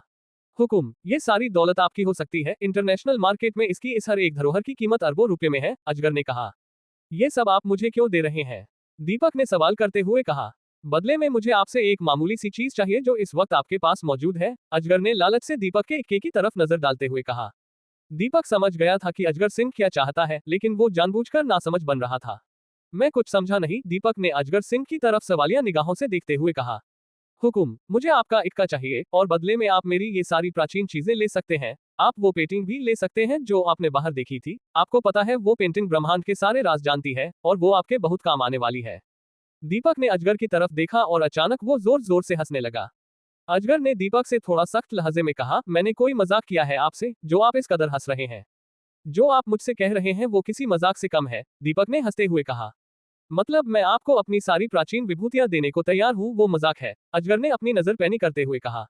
आपने कहा कि आपको मुझसे एक मामूली सी चीज चाहिए और उस मामूली सी चीज के लिए आप मुझे अपने कबीले की सबसे कीमती चीजें देने को तैयार हैं। ये मजाक नहीं तो और क्या है? दीपक ने इतराते हुए कहा। यह सुनकर अजगर झेप गया। वो मैं ये कह रहा था कि अगर आप मुझे ये इक्का दे दे तो बदले में मैं आपको अपने आधे से ज्यादा कबीले का मालिक बन दूंगा, अजगर ने अपने सौदे की कीमत बाते हुए कहा। आज मुझे पता चला कि मेरा ये इक्का कितना कीमती है, दीपक ने अपने गले में टिंगे इक्के को अपने हाथ में लेते हुए कहा। चलो एक काम करते हैं, हम दोनों आपस में लड़ते हैं। अगर मैं जीता तो तुम्हारा पूरा कबीला मेरा हो जाएगा और अगर मैं हार गया तो मैं ये इक्का तुम्हारे नाम कर दूंगा और हमेशा का ए लिए अपना कबीला छोड़ दूंगा, दीपक ने अजगर के सामने शर्त रखी। अजगर ये सुनकर बहुत खुश हुआ और ये सोचने लगा कि ये बेवकूफ तो खुद ही मरने के लिए मेरे जाल में आ गया। ठीक है, मुझे मंजूर है, कल सुबह 9 बजे आपके और मेरे बीच में लड़ाई शुरू होगी, अजगर सिंह बोला। ठीक है, कल सुबह, दीपक ने जवाब दिया। आज रात आप हमारे मेहमान हैं, सिपाही इन्हें इनका कमरा दिख दो, अजगर ने दीपक की तरफ देखते हुए कहा। दीपक और शिवराज अपने कमरे में आ गए और एक दूसरे को देखकर मुस्कुराने लगे और एक दूसरे को अंगूठे के इशारा किया। अगली सुबह 9 बजे लड़ाई के मैदान में दीपक और अजगर आमने सामने खड़े थे और एक दूसरे को देख रहे थे। तभी अचानक दीपक भागते हुए आया और अजगर के मुंह पर एक मुक्का मारा, लेकिन उसके मुक्के का अजगर पर कोई असर नहीं पड़ा। फिर दूसरा पंच मारा, लेकिन इस बार भी अजगर पर इसका कोई भी असर नहीं हुआ। अजगर के चेहरे पर एक शातिर मुस्कान आई और अचानक उसके दोनों हाथ अजगर सांप जैसे बन गए तभी अजगर ने दीपक पर अपने एक हाथ से जोरदार हमला किया, जिसके पड़ते ही दीपक 20 मीटर दूर तक घिसटता हुआ जा गिरा और उसके मुंह से खून निकल आया। ये देखकर अजगर मैदान में जोर जोर से हंसने लगा। ये देखो, नया चूजा मुझ जैसे परम प्रतापी सम्राट के सामने लड़ने आया है और मेरे एक ही मुक्के में जमीन की धूल चाट रहा है। बच्चे, आज मैं तेरे शरीर के टुकड़े टुकड़े करके अपने इस कबीले के खूंखार जानवरों के आगे खाने के लिए डाल दूंगा। क्या अजगर दीपक को मार डालेगा? क्या दीपक अजगर के हमलों का पलटकर जवाब देगा? और इतना ताकतवर होते हुए भी दीपक अजगर को अपनी जगह से जरा सा भी क्यों नहीं हिला पाया? इन्हीं सारे सवालों के जवाब जानने के लिए पढ़िए इस कहानी का अगला भाग सिर्फ और सिर्फ पॉकेट एफएम पर। CH11 अजगर सिंह का अंत। दीपक अजगर के एक ही हमले में ढेर हो गया था और काफी दूर तक घिसटता हुआ गया और उसके मुंह से खून भी निकलने लगा। लेकिन दीपक फिर से उठकर खड़ा हो गया। ये देखकर अजगर थोड़ा सा हैरान हो गया, लेकिन उसने इस पर कोई ध्यान नहीं दिया। अजगर अपने घमंड में चूर था। दीपक उस पर बहुत सारे हमले कर रहा था, लेकिन वो दीपक के हर एक हमले से बहुत आसानी से बच जा रहा था। अब दीपक की सांसें फूलने लगी और वो बहुत ही कमजोर महसूस करने लगा और वो जमीन पर गिर गया। ये देखकर अजगर सिंह बहुत जोर जोर से चिल्लाने लगा और कहने लगा, अब ये इक्का मेरा होगा। तभी अचानक कुछ ऐसा हुआ जिसकी किसी ने कल्पना भी नहीं की थी। दीपक अचानक से फिर खड़ा हुआ और उसने अपने लॉकेट को किनारे से पकड़ा, जिससे उसकी एक अंगुली में कट लग गया और अचानक से दीपक का रूप बदल गया। वो नॉर्मल इंसान से बहुत ही खूबसूरत नौजवान में बदल गया, जिसकी लंबाई 6 फीट, मांसल भुजाएं, मजबूत शरीर और सबसे ज्यादा नोट करने वाली बात ये थी कि दीपक के चेहरे पर जो जख्म बने थे वो पूरी तरह से गायब हो गए थे, जिसको अजगर सिंह भी नोटिस कर रहा था। दरअसल दीपक अजगर के दरबार में अपने पुराने रूप के साथ आया था, जिस वजह से वो अजगर से लड़ाई में हारने ही वाला था, लेकिन अपनी चाल के मुताबिक दीपक ने अपना रूप बदल लिया। अजगर सिंह ये सब देखकर बहुत हैरान था, लेकिन उसे समझ में नहीं आ रहा था कि ये सब क्या हो रहा है। तभी अचानक अजगर ने दीपक पर एक जोरदार हमला किया, जिसका दीपक पर कोई असर नहीं हुआ। अजगर ने दूसरा हमला किया, लेकिन दीपक पर इसका भी कोई असर नहीं हुआ। तभी अचानक दीपक ने अजगर के सीने पर एक जोरदार मुक्का मारा, जिससे उसके सीने पर बंधी हुई धातु की ढाल टूट गई और उस ढाल का एक टुकड़ा अजगर सिंह के पुराने जख्म में जाकर घुस गया, जिस वजह से वो जमीन पर गिरकर बुरी तरह से तड़पने लगा और अपनी आखिरी सांस लेते हुए उसने दम तोड़ दिया। पूरे कबीले में ये बात जंगल की आग की तरह फैल गई कि रोजगार मारा गया। वहां पर मौजूद तमाम लोगों ने दीपक के सामने घुटने टेक दिए और दीपक को अपना नया महाराज घोषित कर दिया। कुछ दिनों के बाद दायसन कबीले को भी जुंगा कबीले में जोड़ लिया गया और वो पूरा एक कबीला बन गया, पूरा का पूरा जुंगा कबीला। एक दिन दीपक अपने कमरे में मौजूद था, तभी उसे अचानक उस पेंटिंग के बारे में याद आ गया। उसने वो पेंटिंग अपने कमरे में मंगवा ली। ये एक लाजवाब पेंटिंग है, दीपक ने पेंटिंग की तरफ देखते हुए अपने मन में सोचा। दीपक उसमें बने हुए शख्स की तरफ बहुत गौर से देख रहा था और सोच रहा कि क्या ये वाकई वही पेंटिंग है जो भूतकाल, वर्तमान और भविष्य तीनों की जानकारी रखती है। क्या ये पूरे ब्रह्मांड की जानकारी रखती है? दीपक ये सोच ही रहा था, तभी अचानक उस पेंटिंग में मौजूद वो शख्स बोल पड़ा, हाँ, मैं तीनों कालों और पूरे ब्रह्मांड की जानकारी रखता हूँ। दीपक ये सुनकर बहुत हैरान हुआ, क्योंकि उसने तो अपने मुंह से कुछ बोला भी नहीं था। तुम बोल सकते हो? दीपक ने हैरानी से पेंटिंग से पूछा। हाँ, मैं बोल सकता हूँ और बात कर सकता हूँ, लेकिन केवल उन लोगों से जिनके पास ये इक्का होगा। मतलब? दीपक ने सवाल पूछते हुए पेंटिंग के आदमी से कहा। मतलब ये कि आपके पास ये इक्का है तो आप ही मुझसे बात कर सकते हो और आपके सारे सवालों के जवाब मैं ही दूंगा। दीपक ने कुछ सोचते हुए सवाल किया, लेकिन मैंने तो सुना था कि ये पेंटिंग केवल उन लोगों से बात करती है जिनके दिल में सच्चाई है और तुम कुछ और बता रहे हो। यही तो हुक्म। आप ये तो जानते हैं कि मैं केवल सच्चे लोगों से बात कर सकता हूँ, लेकिन आपको ये समझना चाहिए कि ये इक्का भी हर किसी को नहीं चुनता, बल्कि जिसके दिल में सच्चाई और दूसरों के लिए प्रेम भावना हो, वही इसका हकदार बनता है, उस पेंटिंग के आदमी ने दीपक से कहा। ये सुनकर दीपक बहुत खुश हुआ। तुम्हारा कोई नाम है या फिर तुम्हें ऐसे पेंटिंग के नाम से जाना जाए? दीपक ने सवाल किया। मेरा नाम है सुब्रमण्यम, उस पेंटिंग के व्यक्ति ने दीपक से कहा। ये नाम सुनकर दीपक कुछ सोचने लगा कि उसने ये नाम कहीं तो पढ़ा है, लेकिन कहां पर। बहुत सोचने के बाद अचानक उसे याद आया, अपने कॉलेज की लाइब्रेरी में एक बुक में पढ़ा था। उसमें लिखा था कि 18वीं सदी की शुरुआत में मास्टर सुब्रमण्यम शास्त्री एक महान कलाकार थे, जो अपनी बनाई हुई पेंटिंग्स में जान डाल देते थे। उन्होंने अपनी पूरी जिंदगी में कुल 7 पेंटिंग्स बनाई थी और आखिरी पेंटिंग बनाने के बाद वो अपने बंद कमरे से रहस्यमय तरीके से गायब हो गए थे। कहा तो ये भी जाता है उनके पिता एक महान जादूगर थे और बचपन से ही उन्होंने अपने बेटे यानी सुब्रमण्यम को जादूगरी की शिक्षा दी थी और कुछ मंत्रों के उच्चारण से उन्हें ब्रह्मांड का ज्ञान भी प्राप्त हुआ था। लेकिन उनका ये ज्ञान व्यर्थ न जाए, इसलिए ही उन्होंने अपने आप को एक पेंटिंग में कैद कर लिया। दीपक ये सोचने लगा, नहीं नहीं, ऐसा बिल्कुल भी नहीं है जो तुम सोच रहे हो कि मेरा ज्ञान व्यर्थ न जाए इसलिए मैंने अपने आप को इस पेंटिंग के अंदर कैद कर लिया।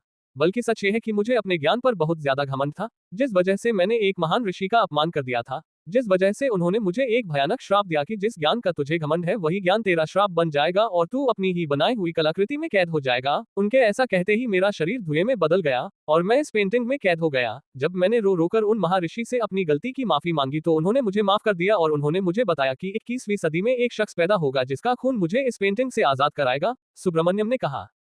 उस शख्स की कोई पहचान? दीपक ने सवाल किया। उसकी पहचान ये होगी कि उसके पास एक जादुई यंत्र होगा जिसका इस्तेमाल वो अपने खून से करता होगा। वैसे मुझे लगता है कि मेरी इतने वर्षों की तपस्या अब पूरी हुई, सुब्रमण्यन ने कहा। क्या मतलब? अचानक दीपक ने उससे सवाल करते हुए कहा। मतलब ये कि तुम्हारे पास भी तो एक यंत्र है और तुम अपने खून से ही इसका इस्तेमाल करते हो, यानी एक्टिवेट करते हो, सुब्रमण्यम ने दीपक को तिरछी नजर से देखते हुए कहा। दीपक ने कुछ सोचा और कहा, यानी मैं तुम्हें इस पेंटिंग से आजाद कर सकता हूँ। हाँ, तुम ही हो जो मुझे इस पेंटिंग से आजाद कर सकते हो, लेकिन एक परेशानी है, सुब्रमण्यम ने चिंता जताते हुए कहा। क्या परेशानी? दीपक ने सवाल किया। बताओ ना क्या परेशानी है, दीपक ने फिर से सवाल किया। परेशानी ये है कि तुम्हें अपने खून से इस पेंटिंग पर एक मंत्र लिखना होगा, सुब्रमण्यम ने कहा। तो इसमें क्या परेशानी है, दीपक ने लापरवाही से कहा। 10,000 बार मंत्र लिखना होगा, सुब्रमण्यम बोला। और उसकी ये बात सुनकर दीपक की आंखें बड़ी हो गई। क्या 10,000 बार? क्या तुम्हारा दिमाग खराब है? ऐसे तो मेरे शरीर का सारा खून सूख जाएगा और मैं मर जाऊंगा, दीपक ने सुब्रमण्यम से कहा। क्या दीपक मदद करेगा सुब्रमण्यम की? क्या होगा जब सुब्रमण्यम पेंटिंग से आजाद होगा? क्या कोई खतरा तो नहीं मंडरा रहा है दीपक के जीवन पर? इन्हीं सारे सवालों के जवाब जानने के लिए पढ़िए इस कहानी का अगला भाग सिर्फ और सिर्फ पॉकेट एफएम पर। CH12 सुब्रमण्यम हुआ पेंटिंग से आजाद। सुब्रमण्यम दीपक को मनाने लगा, लेकिन दीपक उसकी बात मानने को तैयार नहीं था। अचानक दीपक ने उससे एक सवाल किया। एक बात बताओ, तुम इतने यकीन से कैसे कह सकते हो कि मैं ही तुम्हें आजाद कर सकता हूँ?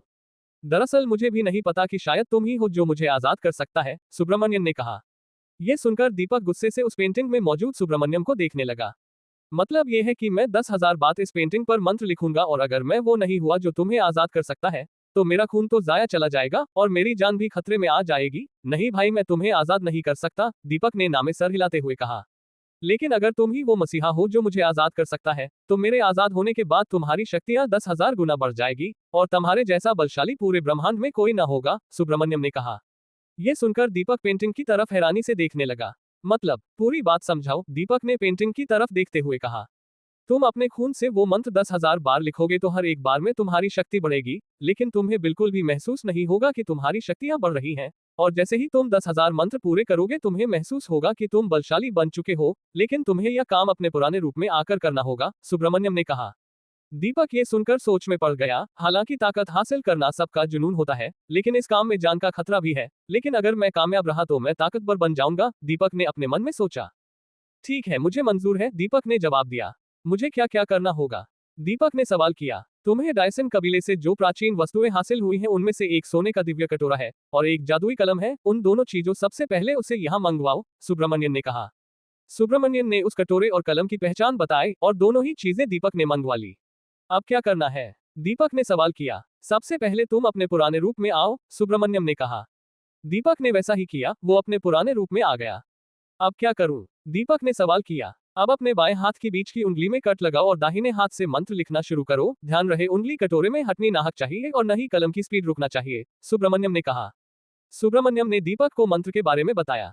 दीपक ने वैसा ही किया और पूरी रात वो मंत्र पेंटिंग पर लिखता रहा और जैसे ही 10,000 मंत्र पूरे हुए वैसे ही दीपक बेहोश हो गया। जब उसको होश आया तब उसने अपने आप को अपने बिस्तर में पाया और उसके कमरे में उसकी ही उम्र का नौजवान खड़ा था और दीपक की तरफ देखकर मुस्कुरा रहा था। दीपक ने उसकी तरफ देखते हुए पूछा कि कौन हो तुम? मैं सुब्रमण्यम हूँ, जिसे आपने आजाद किया है, हुकुम, और आज से मैं आपका गुलाम हूँ, हुकुम, मेरे कोई आज्ञा, सुब्रमण्यम ने कहा। दीपक अपने बिस्तर से उठा और नहाने के लिए बाथरूम में चला गया। जब उसने अपने कपड़े उतारे तब उसने खुद को शीशे में देखा। उसका शरीर पहले ज्यादा मजबूत लग रहा था। हालांकि वो अपने पुराने रूप में था, उसे अपने शरीर में असीम शक्ति महसूस हुई। जब वो नहाने के बाहर निकला तो सुब्रमण्यम वहां मौजूद नहीं था। दीपक अपने कमरे से बाहर निकला और जंगल की तरफ निकल गया और वहां पहुंच गया जहां उसने शिवराज के साथ ट्रेनिंग की थी। वहां पहुंचने के बाद उसने पहाड़ों पर अपनी ताकत आजमानी चाहिए। वो हवा 20 मीटर तक कूदा और एक पंच उसने पहाड़ पर मारा। वो पूरा पहाड़ कई हजार टुकड़ों में बंट गया। ये देखकर दीपक हैरान हो गया। उसका पुराना रूप बहुत ज्यादा ताकतवर हो चुका था और हैरानी इस बात की भी थी कि वो 20 मीटर तक बहुत ही आसानी से जंप लगा सकता था। हालांकि उसकी ट्रेनिंग के दौरान भी उसने इतनी बड़ी जंप नहीं लगाई थी और वो हमेशा अपने नए रूप में ही ट्रेनिंग करता था, बल्कि आज वो अपने पुराने रूप में ही मौजूद था। उसने दौड़ना शुरू किया तो वो हवा से भी तेज दौड़ने लगा। वो दौड़ते दौड़ते बहुत आगे निकल गया था। इतना सब कुछ करने के बाद भी उसे थकान बिल्कुल नहीं हुई थी, जबकि जब वो ट्रेनिंग करता था तब वो बुरी तरह से थक जाता था। दीपक एक पहाड़ की चोटी पर बैठ गया और पूरे कबीले को देखने लगा। उसे वो दिन याद आने लगे जब वो कॉलेज में पढ़ता था। सब लोग उसका मजाक उड़ाते थे, उसके रूप को देखकर भद्दे भद्दे कमेंट करते थे। दीपक हर चीज बर्दाश्त करता था, किस तरह से उसके सौतेले भाई ने उनकी पिटाई की थी और कैसे उसके सौतेले बाप ने से उसकी ही जायदाद से बेदखल कर दिया और वो कुछ न कर सका। आखिर वो क्या कर सकता था? ये दुनिया है ही ऐसी, ताकतवर के सामने घुटने टेकती है और कमजोर को दबाती है। दीपक वो सब याद आ रहा था कि किस तरह से इस दुनिया में आया और कैसे उसने अपने से दोगुने इंसान को चुटकियों में हरा दिया था और कैसे वो इस दुनिया के लोगों की नजरों में हीरो बन गया था। कैसे एक दिन उसे नैना बहुत ही प्यार से देख रही थी। उसे याद आया अपने कॉलेज का वो दिन जब उसने अपने कॉलेज की सबसे खूबसूरत लड़की तृप्ति अग्रवाल को प्रपोज किया था। फ्लैशबैक। यार मनोज, मैं तृप्ति को स्कूल टाइम से लाइक करता हूँ, लेकिन डरता हूँ कहीं वो मना न कर दे, दीपक ने अपने दोस्त मनोज से कहा। अगर वो मना कर देती है तो ये उसकी अपनी मर्जी है, हम किसी पर दबाव नहीं डाला सकते कि वो हमसे प्यार करे, मनोज ने दीपक से कहा। दरअसल तृप्ति और दीपक एक ही स्कूल में पढ़ते थे और दोनों बहुत अच्छे दोस्त भी थे। दीपक तृप्ति को पसंद करता था और दोनों साथ में स्कूल आते और स्कूल से घर वापस जाते थे। तृप्ति स्कूल की टॉपर थी और दीपक स्कूल में सिर्फ पास होने लायक मार्क्स ही लाता था। जब वो दोनों 10th क्लास में थे तब तृप्ति ने स्कूल से अपना नाम कटवा लिया था और वो स्कूल छोड़ के दूसरे शहर चली गई थी। दीपक को इस बात का बहुत बुरा लगा कि उसने एक बार भी उसे नहीं बताया कि वो स्कूल छोड़कर जा रही है। 2 साल बाद जब दीपक ने कॉलेज में एडमिशन लिया तब तृप्ति भी उसी कॉलेज में मौजूद थी। उसे देखकर दीपक बहुत खुश हुआ था। तृप्ति अब पूरी तरह से बदल चुकी थी, एकदम मॉडर्न लुक में किसी अप्सरा से कम नहीं लग रही थी। दीपक ने उसे देखा था तो उसके दिल की धड़कनें तेज हो गई थी। एक बार उसने तृप्ति से बात करने की कोशिश करी, लेकिन तृप्ति ने उस पर बिल्कुल भी ध्यान नहीं दिया और वो अपनी अमीर सहेलियों के साथ चली गई।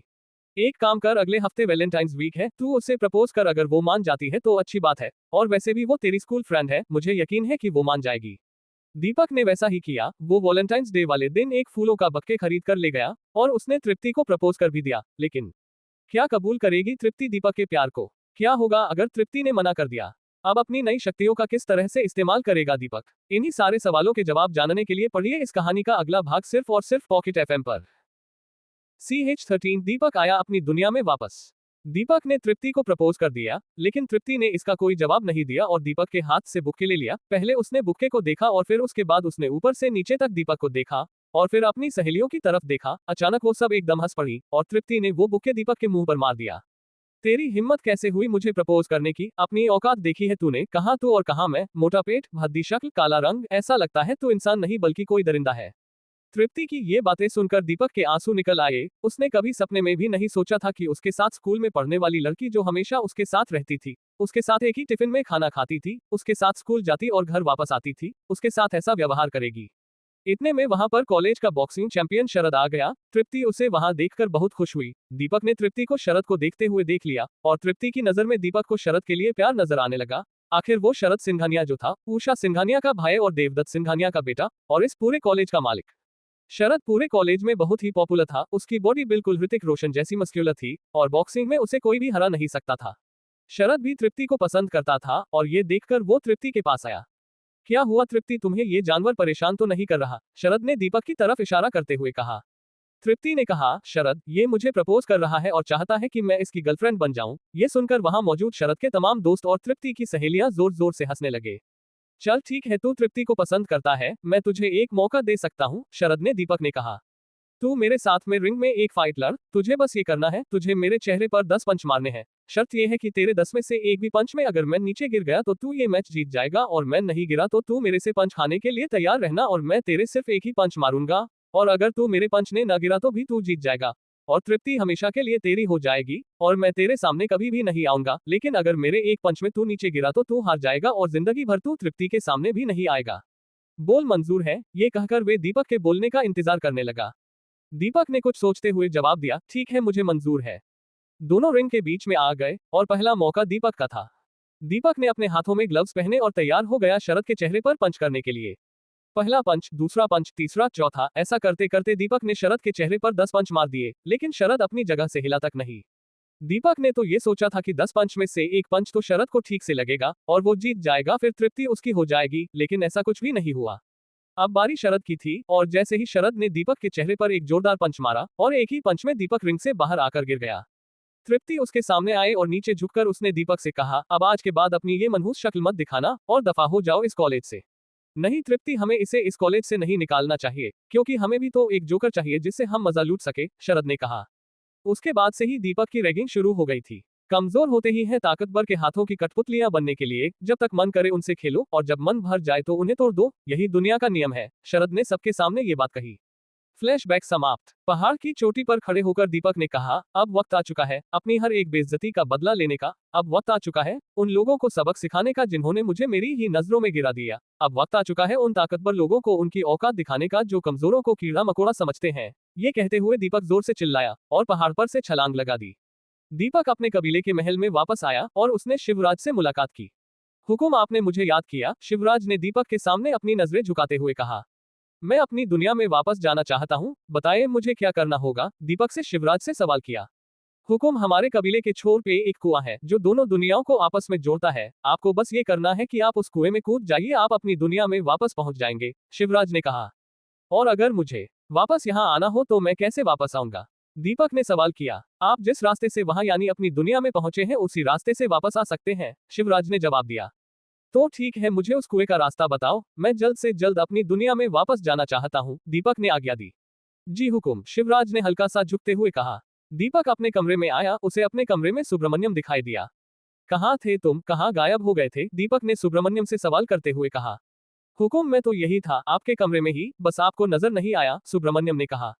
पहेलियां मत बुझाओ, साफ साफ बताओ, दीपक ने कहा। हुकुम, मैं उस अंगूठी के अंदर था, सुब्रमण्यम ने एक स्टूल पर रखी हुई अंगूठी की तरफ इशारा करते हुए कहा। मतलब, दीपक ने सवालिया नजरों से सुब्रमण्यम की तरफ देखते हुए कहा। मतलब ये कि अब ये अंगूठी ही मेरा घर है, मैं एक पेंटिंग से बाहर तो आ गया, लेकिन इस अंगूठी में कैद हो गया। अब ये आपकी है और मैं भी आप ही का सेवक हूँ, सुब्रमण्यम ने कहा। दीपक ने उस अंगूठी को उठाया और अपनी उंगली में पहन लिया। अब जल्दी करो, इस अंगूठी के अंदर आ जाओ, हमें अपनी दुनिया में वापस जाना है। ये सुनते ही सुब्रमण्यम उस अंगूठी में समा गया। दीपक ने शिवराज से कहा, शिवराज जी, आप ये बताइए कि हमारे कबीले के कुछ लोग क्या मेरी दुनिया में मौजूद हैं? दीपक ने सवाल किया। जी हुकुम, वहाँ की सरकार के बड़े बड़े मंत्री भी हमारे लिए ही काम करते हैं, और ये कहते हुए अपनी जेब से एक बैंक का डेबिट कार्ड निकालकर उसने दीपक के सामने पेश कर दिया। हुकुम, इसमें कुछ रुपए हैं जो आपके काम आएंगे, इसे स्वीकार करें, शिवराज ने दीपक से कहा। दीपक ने वो कार्ड लिया और शिवराज के साथ कुएं के पास आ गया। दीपक ने कुएं में जैसे ही प्रवेश किया वैसे ही एक बवंडर बना और दीपक दूसरे कुएं के मुंह से बाहर निकल आया। वो अपनी दुनिया में वापस आ चुका था। क्या होगा अब, क्या दीपक ले पाएगा अपनी बेइज्जती का बदला? क्या होगा जब उसके कॉलेज के लोग उससे मिलेंगे? क्या होगा जब उसकी मुलाकात तृप्ति से होगी? इन्हीं सारे सवालों के जवाब जानने के लिए पढ़िए इस कहानी का अगला भाग सिर्फ और सिर्फ पॉकेट एफएम पर। CH14 घर वापसी। दीपक अपनी दुनिया में वापस आ चुका था और जिस कुएं से वो बाहर आया था वो एक घने जंगल के बीचों बीच मौजूद थी। उसे जल्द से जल्द अपने घर पहुंचना था, क्योंकि उसे अपने सौतेले बाप और सौतेले भाई से हिसाब जो लेना था। उसने दौड़ना शुरू किया और कुछ ही मिनटों में वो जंगल पार कर गया और हाईवे पर आ गया। वहां से वो पैदल अपने घर पहुंचा। वहां पहुंचकर उसे वो दिन याद आ गया जब उसे उसके सौतेले भाई ने मुंह पर जोरदार तमाचा मार दिया। उसके सौतेले भाई ने उसे उसकी ही जायदाद से बाहर निकाल दिया। हालांकि अब उसके पास दौलत की कोई कमी नहीं थी, बल्कि वो तो इतना अमीर था कि वो पूरे देश की सरकार को खरीद सकता था और एक रात में उसका तख्ता भी पलट सकता था। लेकिन जो उसके सौतेले बाप ने उससे छीना था वो उसके बाप की खून पसीने की कमाई थी, और दिन रात एक करके उसके पिता ने ये जायदाद इकट्ठा की थी जिसे वो किसी भी हाल में हासिल करके रहेगा।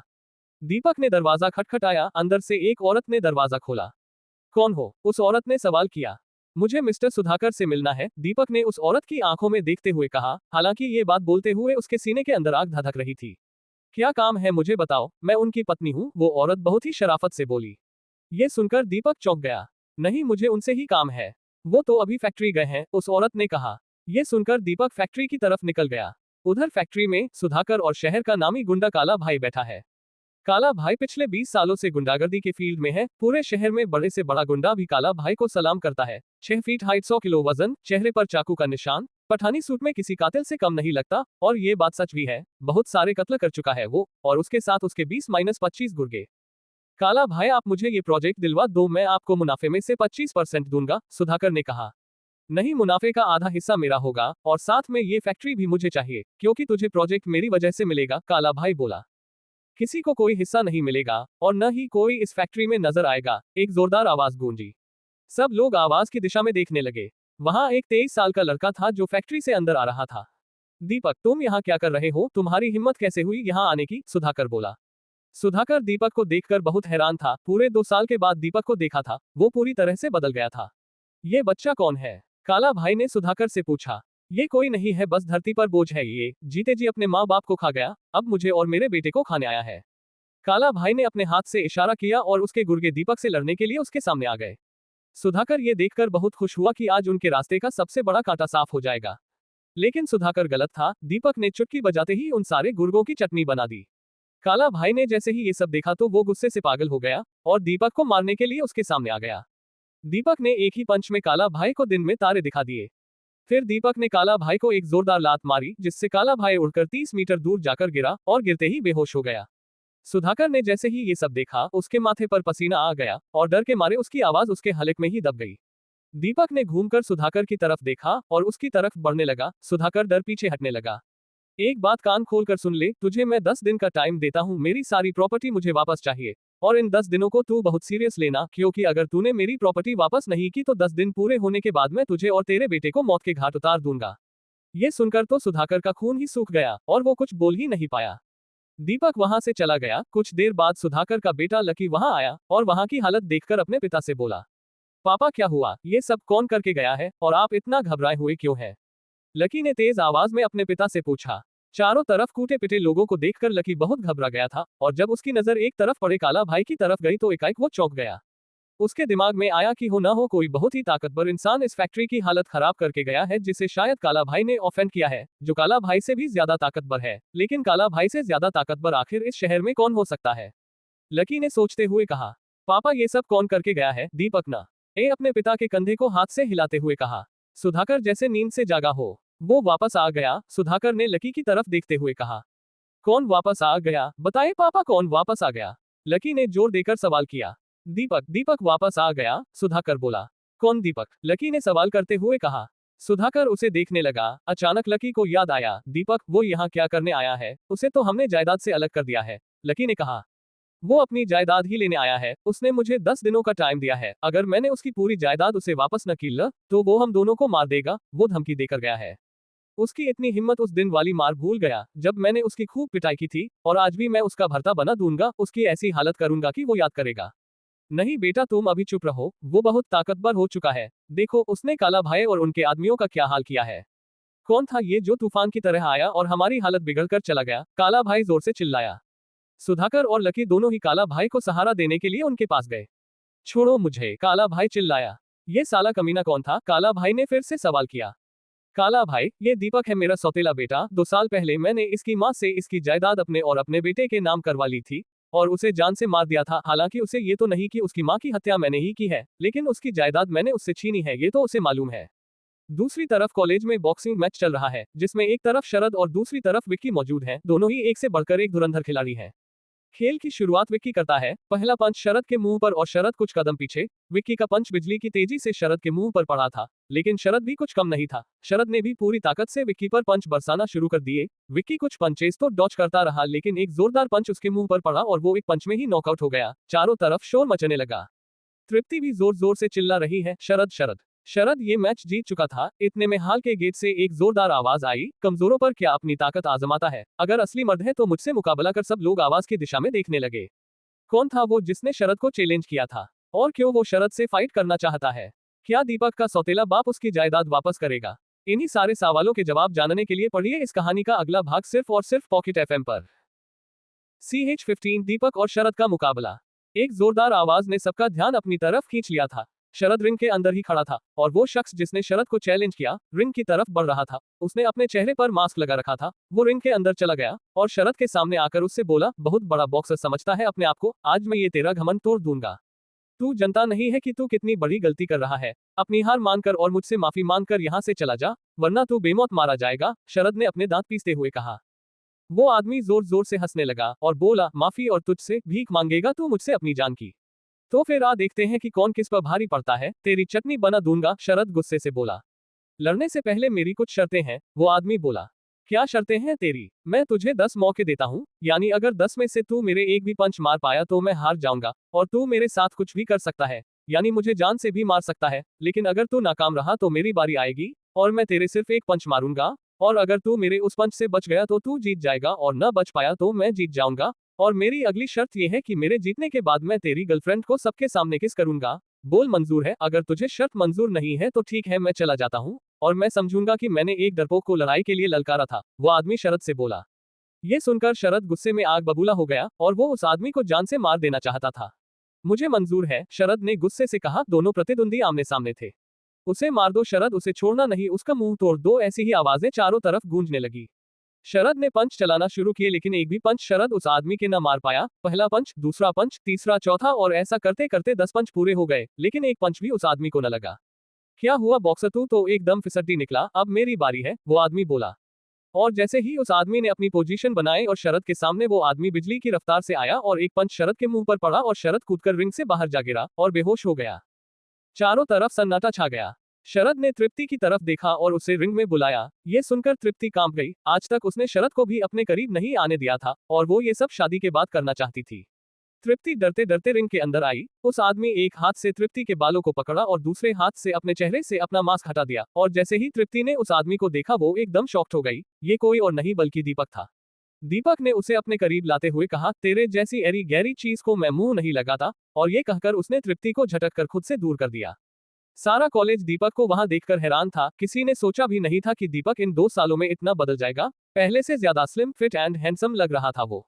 जो पहले किसी को पलट कर मार भी नहीं पाता था, वो इतना ताकतवर हो जाएगा कि शरद जैसे चैंपियन को एक घुसे में चित कर दे। दीपक ने एक पैनी नजर सबकी तरफ उठाए और वहां से बाहर निकल गया। तृप्ति वही रिंग में खड़ी होकर दीपक को वहां से जाते हुए देखने लगी और उसकी आंखों में आंसू आ गए।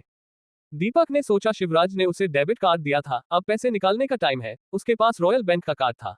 वो जब रॉयल बैंक के गेट पर पहुंचा और बैंक के अंदर एंटर हुआ और एक काउंटर पर चला गया, वहां की एम्प्लॉय एक फीमेल स्टाफ थी। एक्सक्यूज मी मैम, मुझे कुछ जानकारी चाहिए, दीपक ने कहा।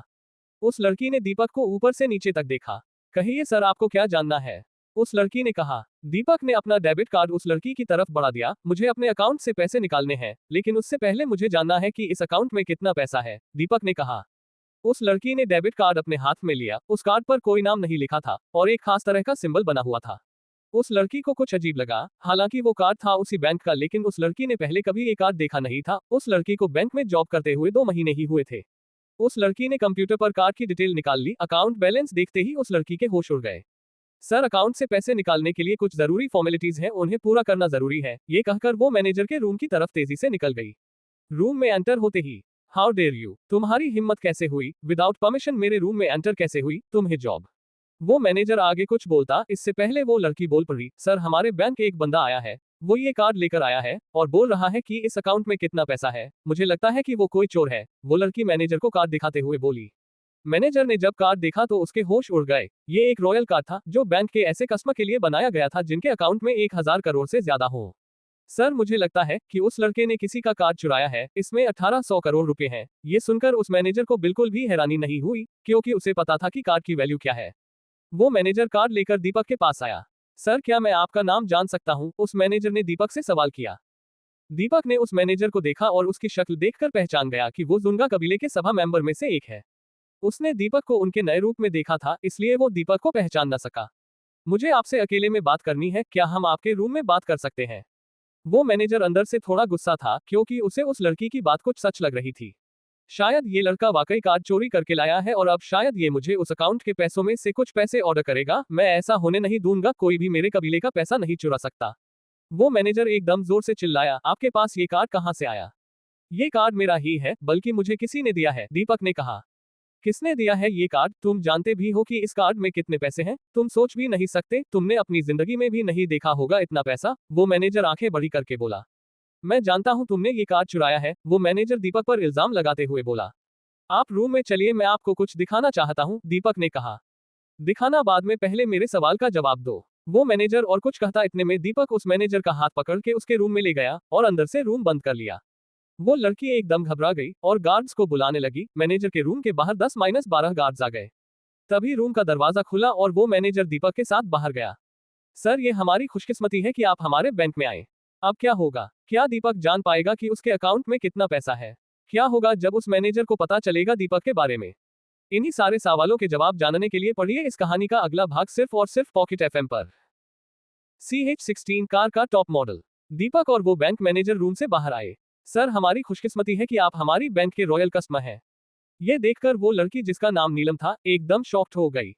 दीपक के हाथ में एक बैग था और वो बैग लेकर बैंक से बाहर चला गया। नीलम ये सोच रही थी कि अभी थोड़ी देर पहले तो जायसवाल सर बहुत ही गुस्सा थे, लेकिन जैसे ही रूम से बाहर आए एकदम उस लड़के से प्यार से बात करने लगे। आखिर ऐसा क्या हुआ अंदर? नीलम सोचने लगी। दरअसल दीपक जब मैनेजर जायसवाल को पकड़कर उनके रूम में ले गया और उसने दरवाजा अंदर से बंद कर लिया था, तब उसने अपना रूप बदलकर मैनेजर को दिखाया। मैनेजर जायसवाल ये देखकर बहुत खुश हुए कि उनके कबीले के सरदार उनके बैंक में पधारे हैं। उसने अपने सीने पर हाथ रखा और बोला, हुकुम जिंदाबाद। दीपक ने उसे रोका और अपने पुराने रूप में वापस आया। यहाँ किसी को पता नहीं चलना चाहिए कि मैं कौन हूँ, यहाँ सब मेरे पुराने रूप को ही पहचानते हैं, दीपक ने मैनेजर जायसवाल से कहा। जी हुकुम, मैनेजर जायसवाल ने कहा। और आप मुझे यहाँ पर हुकुम न कहें, मेरा नाम दीपक है, समझ गए? दीपक ने हुकुम देते हुए कहा। एक बात बताओ, मेरे इस अकाउंट में कितना पैसा है? दीपक ने फिर से सवाल किया। सर, इसमें 1800 करोड़ रुपए हैं। ये सुनकर दीपक की आंखें फटी की फटी रह गई। वो सोचने लगा कि जब शिवराज ने उसे रॉयल बैंक का डेबिट कार्ड दिया था तब उसने कहा था कि इसमें थोड़े से रुपए हैं जो आपके काम आएंगे। अगर ये थोड़े से रुपए हैं तो इसका मतलब है कि जुंगा कबीला दुनिया का सबसे ताकतवर कबीला है। दीपक ने मैनेजर जायसवाल से अपने अकाउंट से 5 करोड़ रुपए निकलवा लिए। दीपक सबसे पहले BMW के शोरूम पहुंचा। Hello sir, how may I help you sir? वहां पर एक सेल्स गर्ल ने दीपक की तरफ देखते हुए कहा। मुझे एक कार चाहिए, दीपक ने कहा।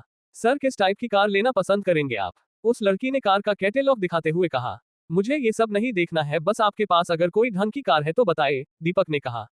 उसकी नजर एक कार पर गई। ये BMW का टॉप मॉडल था। सर, ये बहुत कॉस्टली कार है, वो लड़की दीपक को ऊपर से नीचे तक देखते हुए बोली, क्योंकि दीपक ने बहुत ही नॉर्मल कपड़े पहन रखे थी और उसकी नजर उस वक्त कार पर ही थी। जाहिर है उस लड़की के कहने का साफ मतलब था कि तुम गरीब हो और ये कार तुम जैसा लोअर मिडिल क्लास इंसान अफोर्ड नहीं कर सकता। दीपक ने उस लड़की की तरफ देखा। हाँ तो क्या हुआ कि ये कार कॉस्टली है, मैं इसे खरीदने के लिए तैयार हूँ, आप बस इसकी कीमत बताए। वो लड़की इस कार की कीमत बताती इससे पहले ही, इस कार को खरीदना तुम्हारे बस की बात नहीं है, एक आवाज ने सबका ध्यान अपनी तरफ खींचा। एक 25 साल का लड़का देखने में किसी अमीर बाप की औलाद लग रहा था। उसने बहुत ही महंगा सूट पहन रखा था और उसके साथ एक खूबसूरत सी लड़की थी। ये कार तुम्हारे जैसे मिडिल क्लास लोगों के लिए नहीं बल्कि मेरे जैसे रिच फैमिली के बंदों के लिए बनी है, वो लड़का दीपक की तरफ देखते हुए बोला। ये था ध्रुव भल्ला, भल्ला परिवार का छोटा बेटा। भल्ला परिवार भी दिल्ली के अमीर परिवारों में से एक था और उनका अपना परिवार फोमा के बिजनेस में था। दीपक ने जैस ध्रुव के मुंह से ये सन सुना तो उसे अंदर ही अंदर बहुत गुस्सा आया, लेकिन वो अपने गुस्से पर कंट्रोल कर गया। मैंने आपसे इसकी कीमत के बारे में पूछा लेकिन आपने मेरी बात पर ध्यान नहीं दिया, दीपक ने उस सेल्स गर्ल की तरफ देखते हुए पूछा, लेकिन उस लड़की का ध्यान ध्रुव भल्ला पर ही था। वो लड़की दीपक को गरीब समझ रही थी। ये लो मिस, मेरा कार्ड, और आप इसी कार की पेमेंट कर लीजिए, ध्रुव ने उस लड़की की तरफ देखते हुए कहा। यस सर, वो लड़की डेबिट कार्ड को हाथ में लेते हुए बोली। और वो डेबिट कार्ड को मशीन के पास ले गई जहां वो उस डेबिट कार्ड को स्वाइप करती। कुछ देर बाद वो लड़की कार्ड वापस लेकर आई। सर, आपका ये कार्ड काम नहीं कर रहा है, मैंने बार बार कोशिश की, वो लड़की बोली। क्या क्या मतलब है आपका कि ये कार्ड काम नहीं कर रहा है? आपने सही से चेक किया? ध्रुव उस लड़की से बोला। सर, मैंने ठीक से ही चेक किया है। ध्रुव ने अपना फोन निकाला और किसी को फोन लगाने लगा। हेलो भैया, क्या आपने मेरा बैंक अकाउंट फ्रीज करवा दिया है? ध्रुव ने फोन पर बात करते हुए कहा। नहीं, मैंने ऐसा कुछ नहीं किया, फोन की दूसरी तरफ से ध्रुव का भाई बोला। तो मेरे कार्ड से पेमेंट क्यों नहीं हो रहा है? ध्रुव ने अपने भाई से कहा, रुक मैं चेक करके बताता हूँ। उसने थोड़ी देर बाद बताया कि ऐसा कुछ नहीं है, शायद तुम्हारी एक हफ्ते की लिमिट पूरी हो चुकी है, ये कहकर फोन काट दिया। अगर मैं ये कार कल खरीद लूं तो चलेगा? ध्रुव ने उस लड़की से कहा। वो लड़की कुछ कहती इससे पहले किसी के हंसने की आवाज आई। दीपक जोर जोर से हंस रहा था, ये देखकर ध्रुव का गुस्सा 7वें आसमान पर पहुंच गया। इस तरह से हंसने का क्या मतलब है तुम्हारा? तुम जैसे फटीचर। ध्रुव कुछ कहता इससे पहले दीपक ने अपना कार्ड निकाल के उस लड़की के हाथ में रख दिया। आप इस कार्ड से पेमेंट कर लीजिए और ये कार अब मेरी है। ये देखकर अब ध्रुव जोर जोर से हंसने लगा। क्या मजाक है, मेरे जैसे अमीर इंसान के कार्ड से पेमेंट नहीं हुआ? शायद ये कार मेरे कार्ड की लिमिट से ज्यादा महंगी है, लेकिन तुम्हें क्या लगता है तुम जैसे मिडिल क्लास फटीचर के पास इतना पैसा है कि तुम ये कार खरीद सको? ये कहकर ध्रुव और जोर से हंसने लगा। दीपक ने उसकी बातों लार ध्यान नहीं दिया, बस उस लड़की से कहा, प्लीज मैं बहुत जल्दी में हूँ, जो भी कार की कीमत है वो इस कार्ड से ले ले। अगर तुम्हारे कार्ड से पेमेंट हो गया तो मैं पूरे 3 महीने तक तुम्हें बॉस कहकर बुलाऊंगा और तुम्हारी सारी बातें मानूंगा, ध्रुव ने झुंझलाकर कहा। ये सुनकर वो लड़की भी कार्ड लेकर स्वाइप मशीन के पास चली गई। सर, पेमेंट हो चुका है, ये लीजिए आपका कार्ड, वो लड़की दीपक की तरफ कार्ड बढ़ाते हुए बोली, कुछ पेपर वर्क कर ले। या ये क्या, कैसे? इस कार की कीमत कितनी है? ध्रुव ने कहा उस लड़की की तरफ देखते हुए कहा। सर, ये कार 90,90,000 की है। ये सुनकर ध्रुव के तोते उड़ गए, क्योंकि उसके कार्ड की लिमिट तो एक हफ्ते की सिर्फ 50 लाख की थी और 20 लाख वो पहले ही खर्च कर चुका है। मैं इस मामूली से दिखने वाले आदमी से हार नहीं सकता।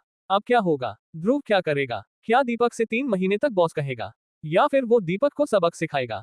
इन्हीं सारे सवालों के जवाब जानने के लिए पढ़िए इस कहानी का अगला भाग सिर्फ और सिर्फ पॉकेट एफएम पर। CH-17 कॉलेज में वापसी।